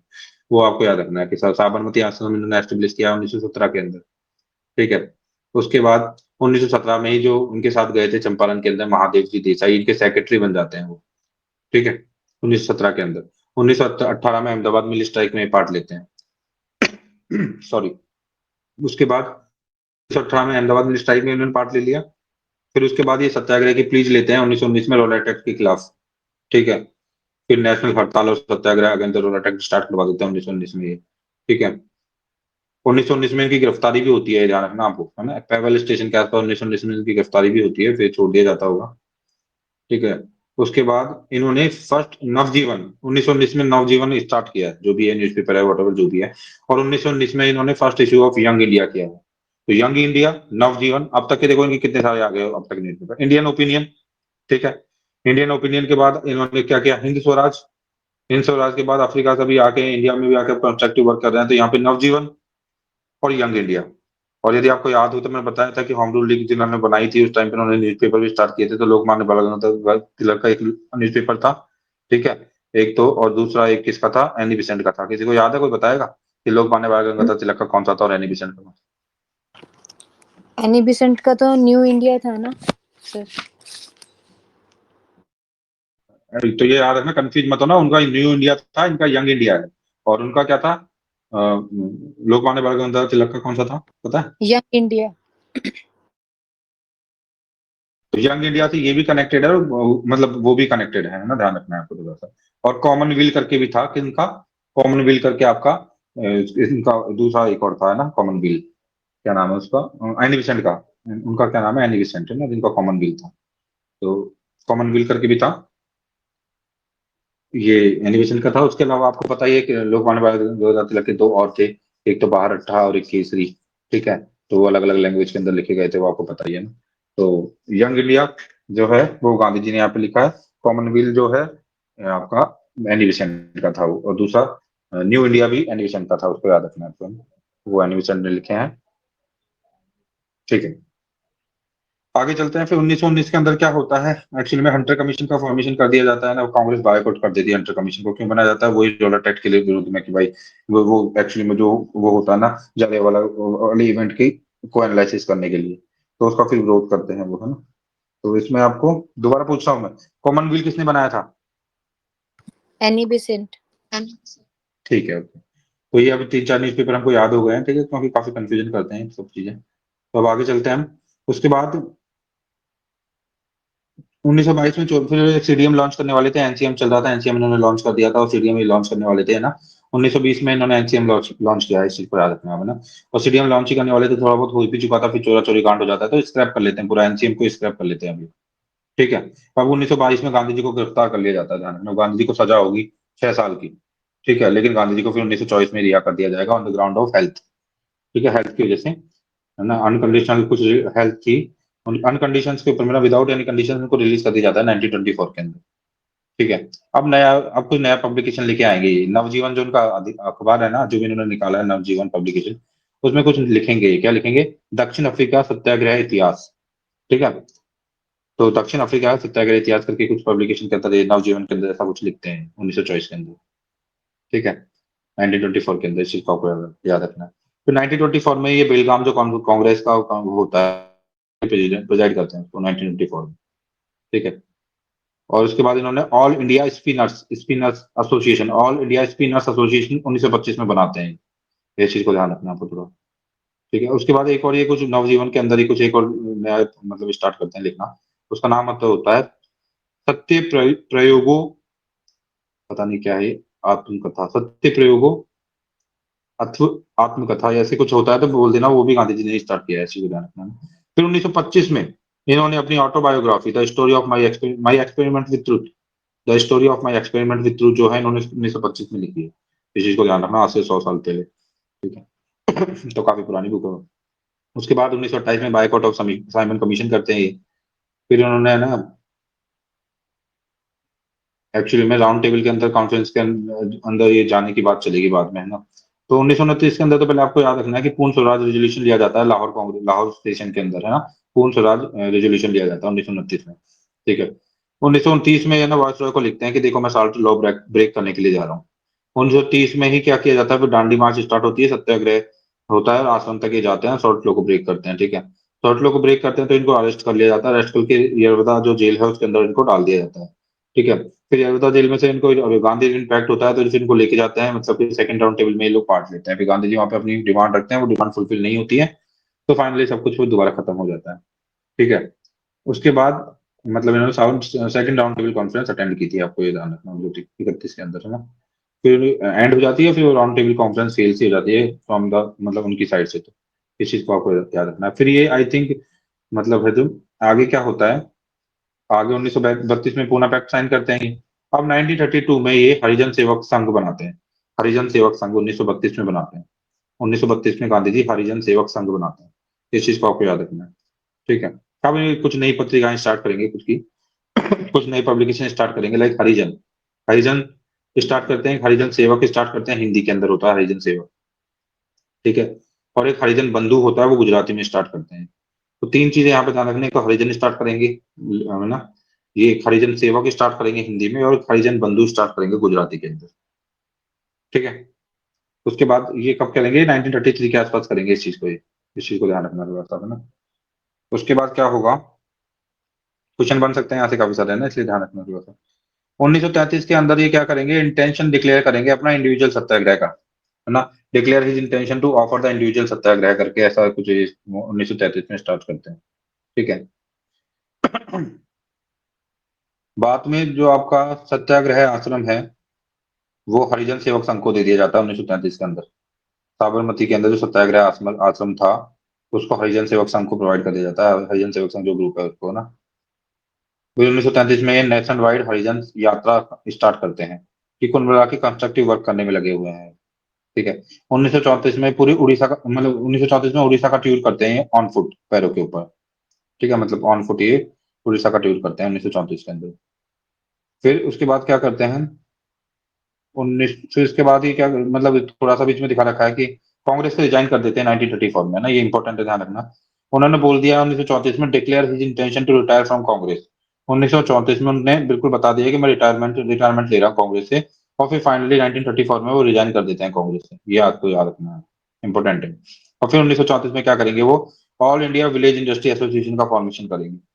ठीक है। फिर उसके बाद 1936 में मैंने बता ही दिया था कि वो वर्धा चले जाएंगे, जो सेवाग्राम है ना, जो उन्होंने नया नया वो बनाया है उन्होंने आश्रम महाराष्ट्र के अंदर। महाराष्ट्र वर्धा सेवाग्राम नया आश्रम, वहां वो चले जाएंगे 1936 के अंदर। इस चीज को आपको ध्यान रखना है। ठीक है। उसके बाद त्रावणकोर के जो टेम्पल्स होंगे 1936 में वो हरिजन के लिए खुलवाएंगे। ठीक है। कस्तूरबा गांधी को अरेस्ट कर लिया जाएगा 1939 के अंदर। ठीक है। किसी चीज की वजह से अरेस्ट किया जाएगा कस्तूरबा गांधी को, प्रोटेस्ट वगैरह की वजह से। ठीक है। तो ये होगा। उसके बाद 1939 में वो अडोल्फ हिटलर को एक पत्र लिखेंगे, बोलेंगे अर्ज करेंगे पीस और नो वार के लिए कि भाई पीस रखो और वॉर वगैरह मत करो, इसके लिए अर्ज करेंगे वो। ठीक है। 1939 में वो कांग्रेस की मिनिस्ट्री है जो रिजाइन कर ही देती है सेकेंड वर्ल्ड वॉर के विरोध में। ठीक है। और एक्चुअली मैंने बताया ये जो मैं बता रहा हूँ वर्धा के अंदर सेवाग्राम, स्टार्टिंग में इसका नाम सेवाग्राम नहीं था। जब इन्होंने ये आश्रम बनाया था स्टार्टिंग में, तो इस टाइम इसका नाम था SEGAON, सी गांव जो भी है ना, सी गांव, में इसको सेवाग्राम कर दिया जाएगा। सी गांव से इसका नाम सेवाग्राम कर दिया जाएगा। इस चीज को आपको याद रखना। 1940 में एक्चुअली में कांग्रेस वर्किंग कमेटी वगैरह की चीजें बनेंगी है ना, उनकी मीटिंग होगी, कांग्रेस वर्किंग कमेटी की मीटिंग होगी सेवाग्राम में, और इंडिविजुअल सत्याग्रह को प्रपोज किया जाएगा। विनोबा भावे, सॉरी, विनोबा भावे जो होंगे आपके, वो फर्स्ट इंडिविजुअल सत्याग्रही होंगे। तो विनोबा भावे आपके पहले इंडिविजुअल सत्याग्रही हुए थे। 1941 में कंस्ट्रक्टिव प्रोग्राम फिर स्टार्ट कर देंगे ये। ठीक है। और फिर 1942 के अंदर, ठीक है, ये डिक्लेयर करेंगे जवाहरलाल नेहरू को अपना पॉलिटिकल हायर, बोलेंगे इंडियन इन्फॉर्म करेंगे कांग्रेस वर्किंग कमेटी को कि सेवाग्राम के अंदर ये कि मेरे जो पॉलिटिकल हायर हैं वो जवाहरलाल नेहरू। ठीक है। तो और भी बोलते भी हैं उससे पहले से, मतलब कि कांग्रेस वर्किंग कमेटी से बारदोली के अंदर उनकी उनसे बोलते हैं कि आप एक्चुअली में अब मुझसे ज्यादा आगे की गाइडेंस मत मांगिए, मेरी रेस्पॉन्सिबिलिटी मेरी को रेस्पॉन्सिबिलिटी से फ्री कीजिए, कांग्रेस की रेस्पॉन्सिबिलिटी से। बाद में फाइनली क्रिप्स मिशन आएगा 1942 के अंदर, तो एडवाइस देंगे कि इस मिशन को कि आप वापस चले जाइए। 1942 में क्विट इंडिया लॉन्च हो जाएगा, डू एंड डाई की बातें हो जाएंगी। ठीक है। उसके बाद 1942 के अंदर आई थिंक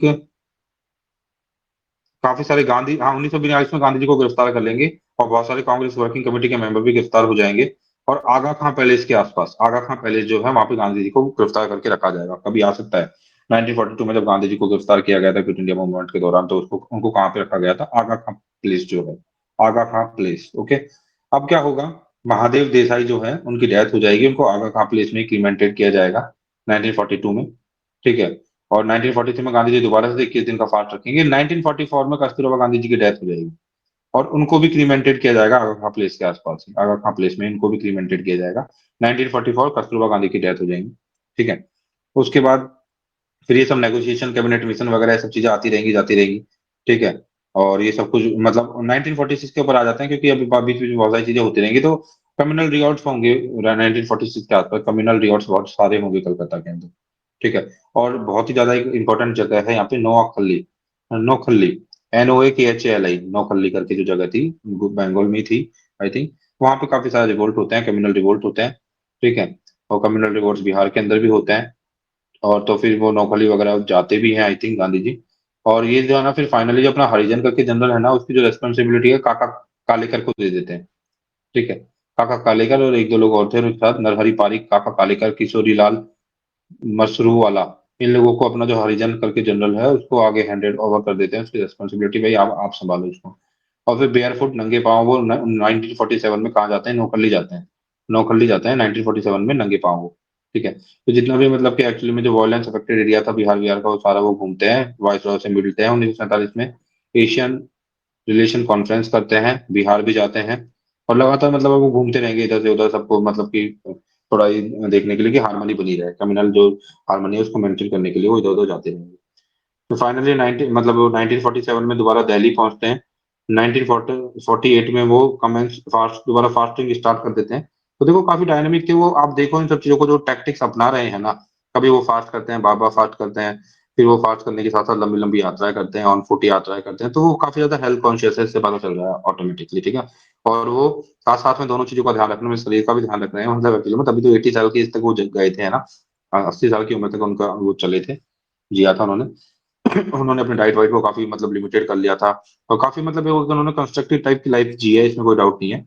और काफी ज्यादा हेल्थ कॉन्शियस थे, तभी तो कभी डांडी मार्च वगैरह, इतनी लंबी लंबी यात्राएं करना, पैदल यात्राएं करना, फिर बार बार फास्ट करना, ये सब वो प्रोसेस है, मतलब वो दोनों काम कर रहे हैं इससे, अपने आप को हेल्थ मतलब फिट भी रख रहे हैं एक्चुअली में, और काफी हद तक मतलब कि मिनिमम लाइफ भी जी रहे हैं वो, और फाइनली मतलब कि और उनका आंदोलन भी हो रहा है उसके साथ, ठीक है। तो बोला जा सकता है ऐसा ऐसा कुछ बोला जा सकता है ना, उनकी जो टैक्टिक्स हैं उनसे, तो वो पूरा सब कुछ कंस्ट्रक्टिव था, सब कुछ पॉजिटिव था, सब कुछ ऑप्टिमिस्टिक था, ठीक है। फिर होगा क्या, 1948 के अंदर एक्चुअली में प्रेयर मीटिंग हो रही होगी, और फाइनली मतलब उनको नाथुराम गॉड से 3 गोली उनके सीने में डालेंगे, 3 गोली मारी थी उनको, है ना, 3 बुलेट्स उनकी चेस्ट के अंदर नाथुराम गॉडसे ने मारी थी, और 1948 के अंदर गांधी जी की एक्चुअली में डेथ हो जाएगी, और उनको यमुना के पास में, यमुना नदी के किनारे पे, उनका जो सन होंगे रामदास, उनके द्वारा क्रीमेंटेड किया जाएगा यमुना नदी के किनारे। तो ये सब कुछ गांधी जी के बारे में था, ठीक है। टॉलस्टॉय से वो काफी इंस्पायर्ड थे, इस चीज का आपको ध्यान रखना है। टॉलस्टॉय फॉर्म भी उन्होंने बनाया था इसी वजह से टॉलस्टॉय की 2 बुक मैं बता सकता हूँ, बता देता हूँ आपको, कभी क्वेश्चन आ सकता है इन बुक्स के ऊपर, ठीक है। तो एक दो बुक जो थी, तो एक तो बुक आपको एक बुक उनकी याद रखना है, वार एंड पीस। टॉलस्टॉय की एक बुक है वार एंड पीस, ये काफी इंपॉर्टेंट बुक है। और गांधी जी किस बुक से इंस्पायर्ड हुए थे टॉलस्टॉय की, वो भी आपको जाननी चाहिए, क्योंकि टॉलस्टॉय फॉर्म गांधी जी ने 1910 में बनाया था साउथ अफ्रीका के अंदर, ठीक है। और उनकी एक बुक 1994 में पढ़ी थी उन्होंने, जिससे वो इंस्पायर्ड हुए थे नॉन वायलेंस की फिलोसॉफी के लिए। उस बुक का नाम था the kingdom of God in is with in you, जो मैंने पहले भी बताई है। 1894 बुक का नाम है, उन्होंने पढ़ी है उस टाइम पे, the kingdom of God is with in you, this is the book, है ना। उसके बिहार से वो काफी ज्यादा इंस्पायर हुए थे फिर उनसे, तो इसको आपको थोड़ा सा देख के चलना है। तो हमने गांधी जी की मोटी मोटी टाइमलाइन खींच दी है, काफी बार क्वेश्चन ऐसे इधर से कनेक्ट होकर आ जाते हैं, इसलिए मेरे को लगा कि थोड़ा सा खींच देते हैं। अब कुछ पता लास्ट ईयर के क्वेश्चन देखते हैं पहले। एक क्वेश्चन आया है लास्ट ईयर का, है ना, ये 2018 का क्वेश्चन है, हिस्ट्री का क्वेश्चन है। क्वेश्चन है, which of the following is a very significant aspect of Champaran satyagraha. Champaran satyagraha का सबसे सिग्निफिकेंट एस्पेक्ट क्या था? 4 ऑप्शन दिए हैं इन्होंने। पहला बोला है active all India participation of lawyers, student and women in the national movement. Option B है active involvement of Dalit and tribal communities of India in the national movement. Option C है joining of peasant unrest to India national movement. और option D है drastic decrease in the cultivation of plantation crops and commercial crops. क्या होगा इसका answer? तो चारों fourth में है से एक क्या? आंसर है। देखो इसका आंसर सी आएगा। तो चंपारण जो सत्याग्रह हुआ था, आपको बता दूं मैं, 3 कटिया सिस्टम था। 3 कटिया सिस्टम किसान ही कर रहे थे, किसानों को अपनी पूरी एग्रीकल्चर लैंड में से 3/20 हिस्से में नील की खेती करनी होती थी, और वो भी फिर उनको बिल्कुल मिनिमम पैसे के ऊपर बेचनी होती थी। तो इसकी वजह से क्या हुआ था कि joining of peasant unrest to Indian national movement, finally जो किसान थे वो भी इंडियन नेशनल मूवमेंट के अंदर, हालांकि पहले से भी जुड़े हुए थे, लेकिन अब पूरी तरह से जुड़ जाएंगे गांधी जी के वहां पे जाने से, और गांधी जी के उसके अंदर रूल लेने से, फिर गांधी जी का एज ए नेशनल फिगर बनने से, फिर गांधी जी का as a national figure limelight में रहने की वजह से काफी हद तक मतलब ये चीज हो जाएगी कि इनका ये मतलब कि किसान भी इससे जुड़ जाएंगे। तो इसका इसका आंसर में लिखा हुआ है कि 1907 में जब चंपारण का सत्याग्रह हुआ, और जब वहां पे गांधी जी गए, तो उन्होंने मतलब सत्याग्रह को वहां पे एक्सपेरिमेंट किया, और सत्याग्रह को वहां पे एक्सपेरिमेंट करते हुए उन्होंने 3 कटिया सिस्टम का विरोध करते हुए फाइनली मतलब कि उन्होंने सक्सेसफुली इसको स्क्रैप करवाया, और फाइनली मतलब वो सक्सेसफुल रहा, तो इससे काफी हद तक पीजेंट भी मतलब इंडियन नेशनल मूवमेंट से कनेक्ट होने लग गए थे। अगला क्वेश्चन आता है, इन 1920 1920 के अंदर which of the following change its name to Swaraj Sabha. किसने अपना नाम बदल के स्वराज सभा रख लिया था?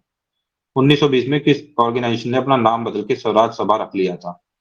ऑर्गेनाइजेशन के नाम दिए हैं, 4 ऑप्शन है, कौन सा ऑर्गेनाइजेशन इनमें से आपको बताना है। All India Home Rule league, Hindu Mahasabha, south Indian liberal federation, the servant of Indian society. कौन सा ऑर्गेनाइजेशन था जिन्होंने नाम बदल के स्वराज सभा रख लिया था?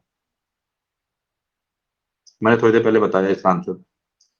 गांधी जी से मर्ज हो गए थे, फिर गांधी जी मर्ज कर दिया गया था, मतलब गांधी जी को उसका प्रेसिडेंट भी बनाया गया था all Indian home Rule league का, और एक आईएनसी से मर्ज हो गई थी, और फाइनली फिर गांधी जी ने ही All India Home Rule League को नया नाम दिया था स्वराज सभा। ठीक है, तो ये आपको याद रखना है, स्वराज सभा जो है all Indian home Rule league से ही अटैच है। ठीक है, और गांधी जी ने इनको ये नाम दिया है, ये थोड़ा आपको याद रखना है। एक क्वेश्चन आता है फाइनल फाइनल फर्दर, है ना। ये क्वेश्चन क्या है, with reference to the British colonial rule India consider the following. कौन कौन सी स्टेटमेंट ठीक है, मैं ट्रू फॉल्स पूछ रहा हूँ सीधा यहाँ पे। पहली स्टेटमेंट है, ट्रू है फॉल्स है बतानी है। Mahatma Gandhi was instrument in abolition of the system of indenture labours.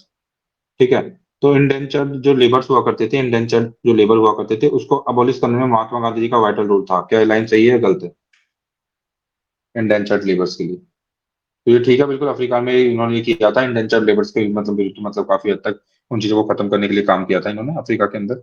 18 I think, मतलब स्लेवरी बहुत पहले से चलती आ रही थी, 1920 में फाइनली वो स्क्रैप हो गई थी, और 1920 में इसका काफी हद तक इसका योगदान मतलब गांधी जी को जाता है। और ब्रिटिश गवर्नमेंट एक्ट 1917 के आसपास इसको अबोलिश करने के लिए बना था, तो गांधी जी से कनेक्ट थे, इसको ध्यान रखना है आपको। और ये बॉन्डेड लेबर काफी ज्यादा चल रहा था, है ना। और ये अफ्रीका वगैरह से भी स्लेवरी वगैरह काफी हुआ करती थी, और गांधी जी का भी इसमें रोल रहा था। जो इंडेंचर्ड लेबर्स होते हैं उस सिस्टम को स्क्रैप करवाने में काफी उनका योगदान रहा था, क्योंकि इन्होंने सबसे पहले ये सारा प्लाइट इंडेंचर लेबर वगैरह अफ्रीका में देखे थे उन्होंने बहुत ज्यादा अमाउंट में, और उसके लिए कैंपेन किए थे उन्होंने। और first decade of the 20th century, मतलब 1901 से 1910 के बीच में गांधी जी ने इनके खिलाफ कैंपेन किया है। और फाइनली मतलब जो है इंडेंचर लेबर वाला सिस्टम है ऑफिशियली ब्रिटिश गवर्नमेंट के द्वारा 1917 में हटा लिया गया है ना। इस चीज को आपको याद रखना है। ओके, उसके बाद मतलब ठीक है, ये इतना बहुत काफी है। उसके बाद दूसरी स्टेटमेंट है इसके बारे में, जो लॉर्ड चैम्सफोर्ड थे आपके। चलो थोड़ा टफ हो जाएगी, लास्ट स्टेटमेंट देख लो। Consequent upon the breaking of the salt law by Indian people, the Indian National Congress was declare illegal. मतलब ये क्वेश्चन पूछ रहा है कि जब शॉर्ट लॉ ब्रेक किए गए थे उसके बाद इंडियन नेशनल कांग्रेस को इलीगल डिक्लेयर कर दिया था, क्या ये सही है या गलत है? तो बिल्कुल सॉल्ट सत्याग्रह जब हुआ था, तो उसके बाद इंडियन नेशनल कांग्रेस को, है ना, 2 साल के लिए इलीगल डिक्लेयर कर दिया गया था, और गांधी जी को अरेस्ट कर लिया गया था। तो आपको ये याद रखना है थोड़ा सा कि इलीगल डिक्लेयर किया गया था। ओके, और अभी लास्ट एक क्वेश्चन आता है, जो गदर पार्टी है ना, गदर पार्टी, है ना, वो गदर पार्टी का कहाँ पे बनी थी? गदर पार्टी क्या था इसका हेडक्वार्टर गदर पार्टी का? सैन फ्रांसिस्को, और यूएसए। यार तो रिवोल्यूशनरी एसोसिएशन था ये, और इसका हेडक्वार्टर सैन फ्रांसिस्को के अंदर था। किसने फाउंड किया था इसको? गदर पार्टी के फाउंडर कौन है? लाला हरदयाल और कोई बखाना थे, सिंह बखाना मतलब नाम। बखना बखना थे, हाँ। ठीक है, लाला हरदयाल थे, और मतलब हरदयाल, और वो उनका नाम बखना ही था। आगे तो मेरे को भी नहीं पता है कौन सा आगे नाम क्या था, लेकिन फाइनल नेम उनका बखना है। तो this is all about like कि हमने गांधी जी के बारे में देख लिया। अब हम थोड़ा सा देखेंगे खिलाफत के बारे में, है ना। फिर खिलाफत को देखते हैं हम कि खिलाफत क्या था। 1 मिनट, जस्ट मिनट।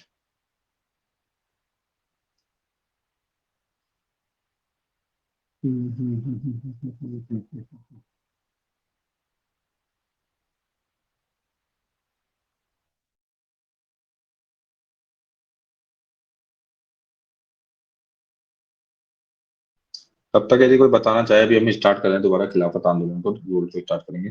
कोई डिफरेंस बताना चाहेगा एनसीएम के अंदर और सीडीएम के अंदर? नॉन कॉपरेशन मूवमेंट और सिविल डिसोबीडियंस मूवमेंट में क्या अंतर होता है, कोई बताएगा? मैंने बता रखा है पहले ही, सीडीएम और एनसीएम में क्या डिफरेंस होता है। चलो, गांधी जी ने फोनिक्स कब बनाया था? फोनिक्स अभी पढ़ाया फोनिक्स। चलो, गांधी ने टॉलस्टॉय फॉर्म कब बनाया था, ये बताइए। 1910। और फोनिक्स 19 1904, 1904, 1904। ठीक है। Nuttall Congress, Nuttall Nuttall Indian Nuttall Congress 1894। ठीक है। इंडियन ओपिनियन न्यूज़पेपर कब स्टार्ट किया था? आई थिंक 1903 के अंदर किया था। ओके। और जो बोर वॉर के लिए जो एम्बुलेंस बनवाई थी, है ना, वो कब बनाई थी एम्बुलेंस सपोर्ट करने के लिए थोड़ा? 1899। 1899। हाँ, 1899 के अंदर बनाया। ठीक है, तो हम थोड़ा खिलाफत को देख लेते हैं। खिलाफत क्योंकि उसी टाइम पे चल रहा था, खिलाफत जो प्रोटेस्ट था वो, है ना। तो उसके बारे में थोड़ा सा देख लेते हैं। तो खिलाफत क्या होता है? देखो, खिलाफत वही खलीफा करके वर्ड से बना, तो ये मुस्लिम कम्युनिटी होती है, वो अपना एक खलीफा मानते हैं वो लोग, है ना, universalize leader of particular community, मतलब रिलीजन के भी हाथ पे उसको मानते हैं कि protector of particular religion, like that. तो वो है ना, हुआ क्या था जब फर्स्ट वर्ल्ड वॉर हुआ था, तो जो टर्की का जो ऑटोमन एम्पायर था वो कोलैप्स हो गया था, उसको ब्रेक कर दिया गया था, वहां पे खलीफा को इलीगल, मतलब सिर्फ खलीफा की चीज को डिसइंटीग्रेट कर दिया गया था। तो उस चीज को बचा के रखने के लिए हमारे यहाँ पे भी प्रोटेस्ट चला था काफी हद तक।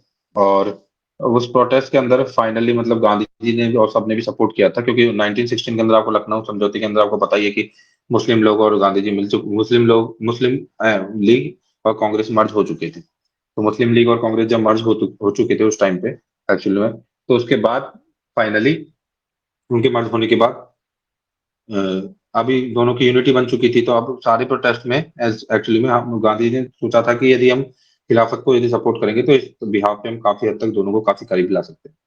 ठीक है, मतलब हिंदू और मुस्लिम कम्युनिटी को यूनिफाइड करके और काफी हद तक काफी अच्छे से लीड कर सकते हैं हम चीजों को। तो खिलाफत का तो हुआ तो क्यों था पहली बात तो तो उसका रीजन तो सिंपल सा था। भाई, ऑटोमन जो खलीफेट था वो पूरी तरह से अबोलिश कर दिया गया था, है ना, वो हटा दिया गया था उसको उसको वो खिलाफत वाली जो पोजीशन होती थी उसको स्क्रैप कर दिया गया था, तो उसको दोबारा रिस्टोर करवाने के लिए हमारे यहाँ पे स्टार्ट हुआ था वो।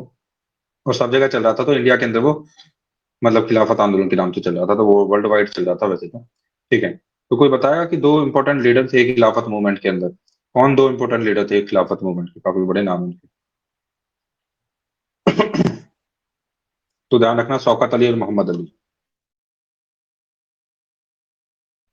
तो शौकत अली और मोहम्मद अली काफी बड़े नाम है, ये लोग लीडर थे इस टाइम खिलाफत मूवमेंट के। ठीक है, तो इसको आपको याद रखना है थोड़ा सा, है ना।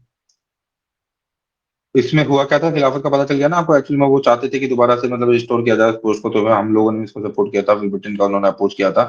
और खिलाफत मूवमेंट को ये मतलब थोड़ा और अपॉइंटमेंट पे ले जाने के लिए शौकत अली और उन्होंने बोल दिया था कि हम, यदि आप ऐसा नहीं करोगे तो बिल्कुल भी सपोर्ट नहीं करेंगे हम आपका, और फिर हम एनसीएम लॉन्च कर देंगे। तो फिर गांधी जी के नेतृत्व में उन्होंने एनसीएम लॉन्च भी कर दिया था एक तरीके से।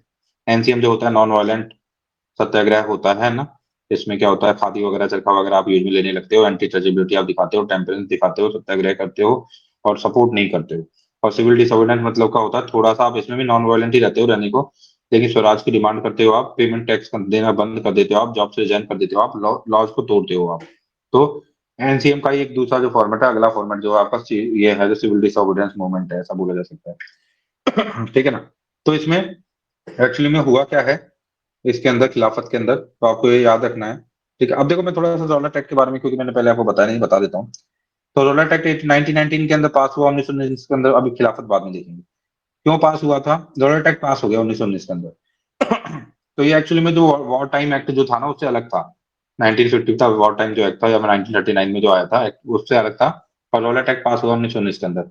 इसमें यही था कि बिना ट्रायल वगैरह किए बिना किसी को गिरफ्तार किया जा सकता है, लाइक दैट, है ना। तो इसके अंदर इंडियन नेशनल कांग्रेस के दो लीडर थे, एक सत्यपाल और दूसरे थे आपके सैफुद्दीन किचू। किचलू बोल दो, मतलब जो भी इसका नाम होगा प्रोनाउंसिएशन। तो क्या बोलेंगे इसको, 1 मिनट। सत्यपाल थे एक तो, और एक थे सैफुद्दीन किचलू, है ना, सैफुद्दीन किचलू बोल दो उनको ना। तो सत्यपाल और सैफुद्दीन किचलू जो थे, ये आईएनसी के जो लीडर थे, सैफुद्दीन किचलू और सत्यपाल, इनको गिरफ्तार कर लिया गया था रौलट एक्ट के अंदर। ओके, और फाइनली फिर कर लिया गया गिरफ्तार। तो उस टाइम पे मतलब जलियांवाला बाग के अंदर लोग इकट्ठे हुए उसके प्रोटेस्ट करने के लिए। तो उस टाइम पे ब्रिगेडियर जनरल डायर थे। ठीक है, हमें दो डायर हो गए उस टाइम पे, आपको बताना चाहिए कि लेफ्टिनेंट गवर्नर ऑफ बंगाल भी डायर थे, वो माइकल ओ डायर थे।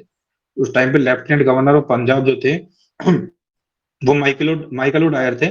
ठीक है, और उस टाइम पे जिन्होंने गोली चलाने के लिए बोला था, ठीक है, उनका नाम था रेगिनेल्ड डायर। आर डायर बोल सकते हो आप, है ना, रेगिनेल्ड डायर थे। ये डायर अलग है, रेगिनेल्ड डायर अलग है, और माइकल ओ डायर अलग है। रेगिनेल्ड डायर वो थे जिन्होंने गोली चलाने के लिए बोला था, जो वहां पे अवेलेबल थे। वो एक ब्रिगेडियर जनरल थे, और lieutenant governor general of Punjab जो थे वो माइकल ओ डायर थे। और बाद में उधम सिंह ने जिनको मारा है बाद में, मतलब है ना, उनने जिन्होंने उधम सिंह ने जिनको मारा है 1940 के अंदर जाके, वो है ना, उन्होंने रेगिनेल्ड डायर को नहीं मारा है, उन्होंने lieutenant governor general Michael O'Dwyer को मारा है 1940 के अंदर जाके, उधम सिंह ने, क्योंकि उधम सिंह ने वो सब कुछ देखा था वहीं पे, और उससे बहुत दुखी हो गए थे वो, है ना, फाइनली उनको मारा उन्होंने। और इसी में हंटर कमेटी भी बनी थी, है ना, जो पूरा फ्रॉड थी एक्चुअली, इस हंटर कमेटी के अंदर सारा फ्रॉड था, तो उससे सभी लोग दुखी थे उस टाइम पे, है ना।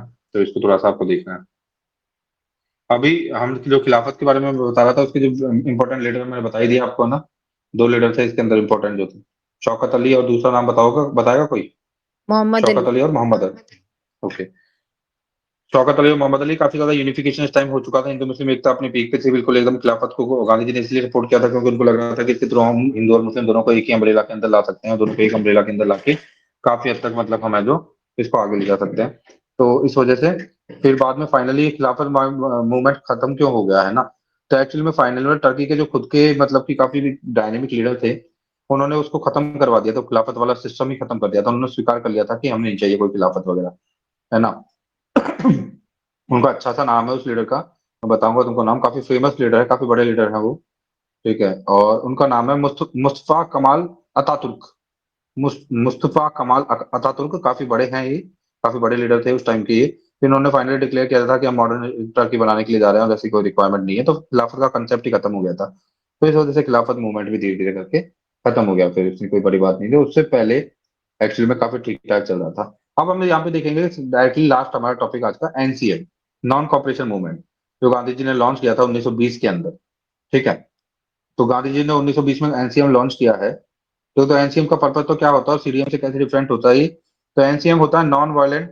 ठीक है, कोर्ट अरेस्ट इसमें होते हैं, सत्याग्रह किया जाता है आपका, यूनिटी होती है, स्वदेशी चीजों को आप यूज में लेते हो, खादी चरखा को, एंटी ट्रेसेबिलिटी को आप लेके आते हो, टेम्परेंस पेशेंस वगैरह सब कुछ आपके अंदर होता है।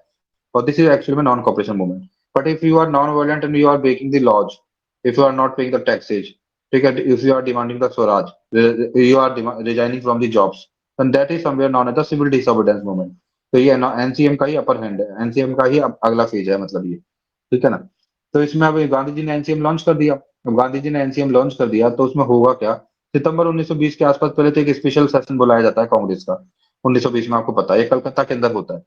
1920 के अंदर कलकत्ता के अंदर स्पेशल सेशन ऑफ बुलाया जाता है। ठीक है, और ये स्पेशल सेशन बुला के, और एक्चुअली में मतलब जो पंजाब के अंदर और खिलाफत के अंदर जो सब कुछ उल्टा हो रहा था, और ये सब की चीजों को और अपर हैंड पे ले जाने के लिए नॉन कॉपरेशन लॉन्च वगैरह करने की बात करते हैं। ठीक है, अब नॉन कॉपरेशन में क्या क्या इंक्लूड किया गया था? उन्होंने जब उस टाइम बोला था कि हम नॉन कॉपरेशन लॉन्च कर रहे हैं, तो उन्होंने बोला था कि हम बॉयकॉट करेंगे स्कूल का और कॉलेजों का। ठीक है, हम लोग जो कोर्ट्स है, कोर्ट्स वगैरह जो है, हम सबका बॉयकॉट करेंगे। ठीक है, जस्टिस सिस्टम जो होगा ना वो पंचायत के थ्रू करवाएंगे हम। और जो बायकॉट करेंगे हम लेजिस्लेटिव काउंसिल्स का। हालांकि एक चित्तरंजन दास थे, वो बिल्कुल इसके फेवर में नहीं थे कि बायकॉट किया जाए काउंसिल्स का, लेजिस्लेटिव काउंसिल्स का, लेकिन वो कांग्रेस के दबाव में आके उस डिसिप्लिन की वजह से फिर उनको भी सपोर्ट इसको करना पड़ा फाइनली जाके। उसके अलावा था बायकॉट कर देंगे हम क्लोथ का, और फॉरेन जो खादी वादी है उसका भी हम बायकॉट करेंगे। फिर उसके बाद जितने भी टाइटल्स वगैरह दे रखे हैं उनको भी हम छोड़ देंगे। यदि हमको कोई गवर्नमेंट ने यदि कोई ऑनर के तौर पे यदि कोई टाइटल्स दिए ना, सम्मान के तौर पे, तो उनको भी छोड़ दिया जाएगा। और उसके बाद ये सब कुछ चलेगा इसके अंदर। और फिर भी ये नहीं होता है तो हम थोड़ा एक्सट्रीम लेवल पे चल जाएंगे और सिविल डिसोबीडियंस मूवमेंट लॉन्च कर देंगे, और फिर टैक्स वैक्स पे करना बंद कर देंगे। ये सब डिसाइड हुआ था 1920 सितंबर के अंदर। ठीक है, और हिंदू मुस्लिम यूनिटी तो थी उस टाइम पे, क्योंकि खिलाफत के अंदर सपोर्ट चल रहा था। 1916 में हिंदू मतलब दोनों लीग मिल चुकी थी। तो इस वजह से मतलब कि काफी हद तक ये एक सक्सेसफुल मूवमेंट होने वाला था और काफी ठीक ठाक जा रहा था। गांधी जी ने बोला भी था कि यदि, गांधी जी ने एक लाइन भी बोली थी उस टाइम पे कि यदि नॉन कॉर्पोरेशन प्रोग्राम अच्छे से चल गया ना, तो अच्छे से इम्प्लीमेंट हो गया, तो हमको 1 साल के अंदर स्वराज मिल जाएगा। इट्स नॉट लाइक आजादी, बट स्वराज मिल जाएगा विद इन अ ईयर। ऐसा गांधी जी ने बोला भी था। फिर 1920 के अंदर, क्योंकि 1920 में 2 सेशन होते हैं, एक सेशन तो कांग्रेस का सितंबर में होता है और एक सेशन कांग्रेस का दिसंबर में होता है। ठीक है, तो दिसंबर में जो सेशन होता है उसमें कुछ और भी चेंज किए जाते हैं कांग्रेस के कॉन्स्टिट्यूट के अंदर। मतलब कांग्रेस के अंदर कुछ और चीजें स्टार्ट की जाएंगी। लाइक कांग्रेस वर्किंग कमेटी कब स्टार्ट हुई है ना, तो ध्यान रखना ये 1920 में स्टार्ट हुई है। कांग्रेस वर्किंग कमेटी 15 लोगों की कमेटी हुआ करती थी। ठीक है, अब वो यहाँ से कांग्रेस को ऑनवर्ड वो करेगी, मतलब कि कांग्रेस को लीड करेगी। तो ये काफी इंपॉर्टेंट क्वेश्चन बन जाता है कि कांग्रेस वर्किंग कमेटी जो स्ट्रक्चरल चेंज है, और कांग्रेस वर्किंग कमेटी का फॉर्मेशन कहाँ से किया जाता है, कहाँ से स्टार्ट होती है कांग्रेस वर्किंग कमेटी? तो 1920 से स्टार्ट हो रही है। इसी तरीके से और भी चीज की जाएंगी, लाइक प्रोविंशियल कांग्रेस कमेटी का फॉर्मेशन किया जाएगा ऑन लिंग्विस्टिक बेसिस पे, है ना। उसके अलावा वार्ड कमिटीज बनाई जाएंगी। तो कुछ कुछ परिवर्तन होंगे। ठीक है, उसके अलावा क्या होगा कि अब पता है इस टाइम पे आपको याद रखना है कुछ, पता है कितने बड़े चेंज होंगे देखना। Mohammad Ali Jinnah, any Besant, GS खारपड़े, BC पाल, ये कांग्रेस को छोड़ देंगे इस टाइम पे। ठीक है, क्योंकि उनको लग रहा है एक्चुअली में कि जो प्रोसेस है ना, ये है ना, वो लोग चाहते हैं बिल्कुल कॉन्स्टिट्यूशनली और लॉफुल तरीके से स्ट्रगल करना। लेकिन अब ये तो लॉफुल हो नहीं सकता ना, यदि आप टैक्स नहीं दोगे तो ये तो लॉफुल नहीं है। जबकि ये लोग सारे लोग मोहम्मद अली जिन्ना, एनी बेचन, जीसी कारपड़े और बीसी पाल कांग्रेस को 1920 में ही छोड़ देंगे, मतलब उस टाइम पे जब ये नॉन कॉपरेशन लॉन्च हो रहा होगा तब। इसको याद रखना है, इंपॉर्टेंट है ये। कुछ ना आ सकता है कि कब मोहम्मद अली जिन्ना ने कांग्रेस को छोड़ा। तो नॉन कॉपरेशन मूवमेंट के दौरान छोड़ा, 1920 के आसपास छोड़ा। एनी बेचन ने भी छोड़ा, जीएस कारपड़े ने भी छोड़ा, बीसी पाल ने छोड़ा। ठीक है, बिपिन चंद्र पाल उन्होंने छोड़ा होगा। ठीक है, तो इन लोगों ने छोड़ दिया। अब आपका ये लॉन्च हो चुका है और मूवमेंट चारों तरफ फैल चुका है। बताया जाता है कि 90,000 स्टूडेंटों ने स्कूल वगैरह छोड़ दी। ठीक है, और नेशनल स्कूल थी वो लोगों ने ज्वाइन कर ली। कुल मिलाकर जितने भी लोग थे, सीआर दास से लेके लाला लाजपत, मतलब और बहुत सारे लाइक आचार्य एजुकेशन इंस्टीट्यूट्स को ऑर्गेनाइज किया गया था लीडर्स के द्वारा। लाइक आचार्य नरेंद्र देव, सीआर दास, लाला लाजपत राय, जाकिर हुसैन, सुभाष चंद्र बोस। ठीक है, इन सब लोगों ने मतलब नए नए जो एजुकेशन इंस्टीट्यूट्स और कॉलेज वगैरह हैं उनको ऑर्गेनाइज किया ताकि लोग वहां से जाके यहाँ पे आ जाए। उसके अलावा काफी सारे लॉयर्स थे, उन्होंने अपनी मतलब प्रैक्टिस छोड़ दी। लॉयर्स में कौन कौन थे जिन्होंने अपनी प्रैक्टिस छोड़ दी एनसीएम के अंदर? मोतीलाल नेहरू, जवाहरलाल नेहरू, सीआर दास, सी राजा गोपालाचार्य, है ना। फिर वही जो आपको उनको उस टाइम गिरफ्तार भी किया था, सैफुद्दीन किचलू। ठीक है, वल्लभ भाई पटेल, असफ अली, अरुण असफ अली, टी प्रकाशम, राजेंद्र प्रसाद, इन सब लोगों ने भी प्रैक्टिस वगैरह छोड़ दी है। ठीक है, तो इस चीज को ध्यान रखना है। उसके अलावा मतलब पिकेटिंग वगैरह की जा रही है, मतलब जितनी भी वाइन वगैरह की शॉप्स हैं उनको बंद करवाया जा रहा है, उनको बंद किया जा रहा है, उनके आगे धरने दिए जा रहे हैं और ये सब चीजें चल रही है लगातार। ठीक है, तो 1921 के अंदर फिर अली ब्रदर्स ने भी सपोर्ट किया इसको आके काफी हद तक। और मतलब कि फिर पूरा सिस्टम चल रहा है ऐसे, मतलब मस्त एनसीएम चलने लग गया है। एनसीएम काफी सक्सेसफुली चल रहा है कुल मिला के, हम ऐसे बोल सकते हैं। और काफी ज्यादा इससे ब्रिटेन वाले को दिक्कत भी हो रही है। और थोड़ा इंटेंसिफाइड हो जाएगा अब एनसीएम, जैसे ही मतलब कि ये लोग लाइक 1 मिनट, मतलब कुछ और एक्टिविटीज अब की जाएंगी, है ना। और वो और एक्टिविटीज में ये क्या करेंगे, अब थोड़ा इसमें सीडीएम भी लेके आ जाएंगे इसी के अंदर अभी थोड़ा। और काफी जगह टैक्स वैक्स देना बंद कर दिया जाएगा। जैसे बताते हैं कि बंगाल के अंदर मिदनापुर करके जगह थी, वहां पे यूनियन बोर्ड टैक्स देना बंद कर दिया था। आंध्र प्रदेश के अंदर गुंटूर के अंदर टैक्स देना बंद कर दिया था। उसी टाइम के असम के अंदर स्ट्राइक्स होती हैं टी प्लांटेशन के अंदर, स्टीमर सर्विस वगैरह, असम बंगाल रेलवे रेलवे वगैरह मतलब ऑर्गेनाइज किया जाता है। और जेएम सेन गुप्ता थे, ध्यान रखना, जेएम सेन गुप्ता, ये काफी प्रोमिनेंट थे इन सब स्ट्राइक्स के अंदर। Like tea plantation strike, streamer service strike वगैरह, ये सब जितनी भी असम के अंदर चल रही थी उनके अंदर जेएम सेन गुप्ता वो काफी ज्यादा इंपॉर्टेंट थे। इसको याद करने का तरीका हो सकती है, कुछ सेना डायनेस्टी थी वो बंगाल के आसपास की थी, तो जेएम सेन गुप्ता, बस मैं याद करने के लिए बता रहा हूँ थोड़ा सा ना। फिर 1921 के अंदर प्रिंस वेल्स आने वाले थे इंडिया, तो उनके आगमन के टाइम पे भी काफी स्ट्राइक्स और डेमोन्स्ट्रेशन वगैरह किए जाते हैं। ठीक है, उसके अलावा भी काफी सारे और छोटे छोटे मतलब कि अनरेस्ट हो जाते हैं। लाइक उस टाइम पे अवध किसान मूवमेंट चलता है यूपी के अंदर, इक्का मूवमेंट चलता है यूपी के अंदर, मप्पीला रिवोल्ट चलता है मालाबार के अंदर, सिख का एजिटेशन चल रहा होता है। तो ये सब चीजें मिल मिला के सबको कंबाइंड होकर एनसीएम को काफी वाइब्रेंट बना देती है ना। एनसीएम काफी अच्छा हो जाता है। अब फिर गवर्नमेंट क्या चाहती है, थोड़ा सा अब इसको ब्रेक करना चाहती है, तो गवर्नमेंट क्या होता है, 1921 के अंदर वायसरॉय रीडिंग थे, वो गांधी जी से कांटेक्ट करते हैं, गांधी जी से बातचीत करते हैं और गांधी जी से बोलते हैं कि आप है ना अली ब्रदर से ऐसा बोलो कि वो अपनी जो स्पीचेज है उसमें से वायलेंस वाली स्पीच हटा दें। तो इसमें गांधी जी समझ जाते हैं कि ये पक्का है ना रिफ्ट क्रिएट करना चाहते हैं हमारे बीच में, इस तरह से मुझसे बुलवा के। तो गांधी जी भी उसमें मतलब सपोर्ट नहीं करते होंगे शायद, उसके बारे में आगे कुछ पता नहीं है, वैसे बताया नहीं गया है, लेकिन है ना। तो गवर्नमेंट कोशिश करती है कि कैसे भी करके स्टेप डाउन किया जाए, तो वो अपनी मतलब गेम खेलते हैं गांधी जी से बात बात करके कुछ, लेकिन उससे कुछ होता नहीं है। फिर गांधी जी फाइनली इसमें क्या करते हैं, और ज्यादा प्रेशर क्रिएट करने के लिए सीडीएम लॉन्च करने की धमकी भी दे देते हैं कि हम सीडीएम भी लॉन्च कर रहे हैं। ठीक है, और अहमदाबाद का जो 1921 का सेशन था, उस टाइम पे अहमदाबाद में होने वाला था सेशन। उस टाइम पे उसके जो प्रिजाइडिंग ऑफिसर सीआर दास होने वाले थे, लेकिन वो जेल चले जाते हैं। तो हाकिम अजमल खान जो है उनको एक्चुअल में प्रेसिडेंट बनाया जाता है। और वो गांधी जी को बोलते हैं कि आप पूरी सोलह अथॉरिटी हो, आपको जो भी करना है ना आगे कीजिए। गांधी जी को मतलब रियल पावर दे दी जाती है। लेकिन अनफॉर्चुनेट एक इवेंट होती है, और मतलब उससे पहले 5 फरवरी को होगी वो अनफॉर्चुनेट इवेंट, तो उससे पहले 1 फरवरी 1900 गांधी जी है ना सिविल डिसोबीडियंस मूवमेंट बहादुरी से लॉन्च करने के लिए बोलते हैं, बोलेंगे कि हम ऐसा करेंगे, यदि यदि आपने पॉलिटिकल जो प्रिजनर्स हैं उनको नहीं रिलीज किया, ठीक है, और प्रेस कंट्रोल जो आपने कर रखे हैं, मतलब जो अखबार के ऊपर आपने कंट्रोल कर रखा है, इन दो चीजों को नहीं हटाया तो हम सीडीएम लॉन्च कर देंगे। 1 फरवरी को ये बात बोल देते हैं गांधी जी।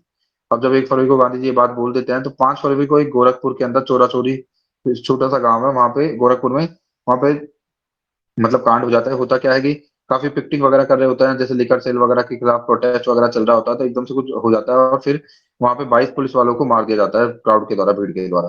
तो गांधी जी इससे काफी नाराज हो जाते हैं, क्योंकि वो बिल्कुल नॉन वायलेंट प्रोटेस्ट करने के लिए बोल रहे थे और यहाँ पे वायलेंस क्रिएट हो जाता है।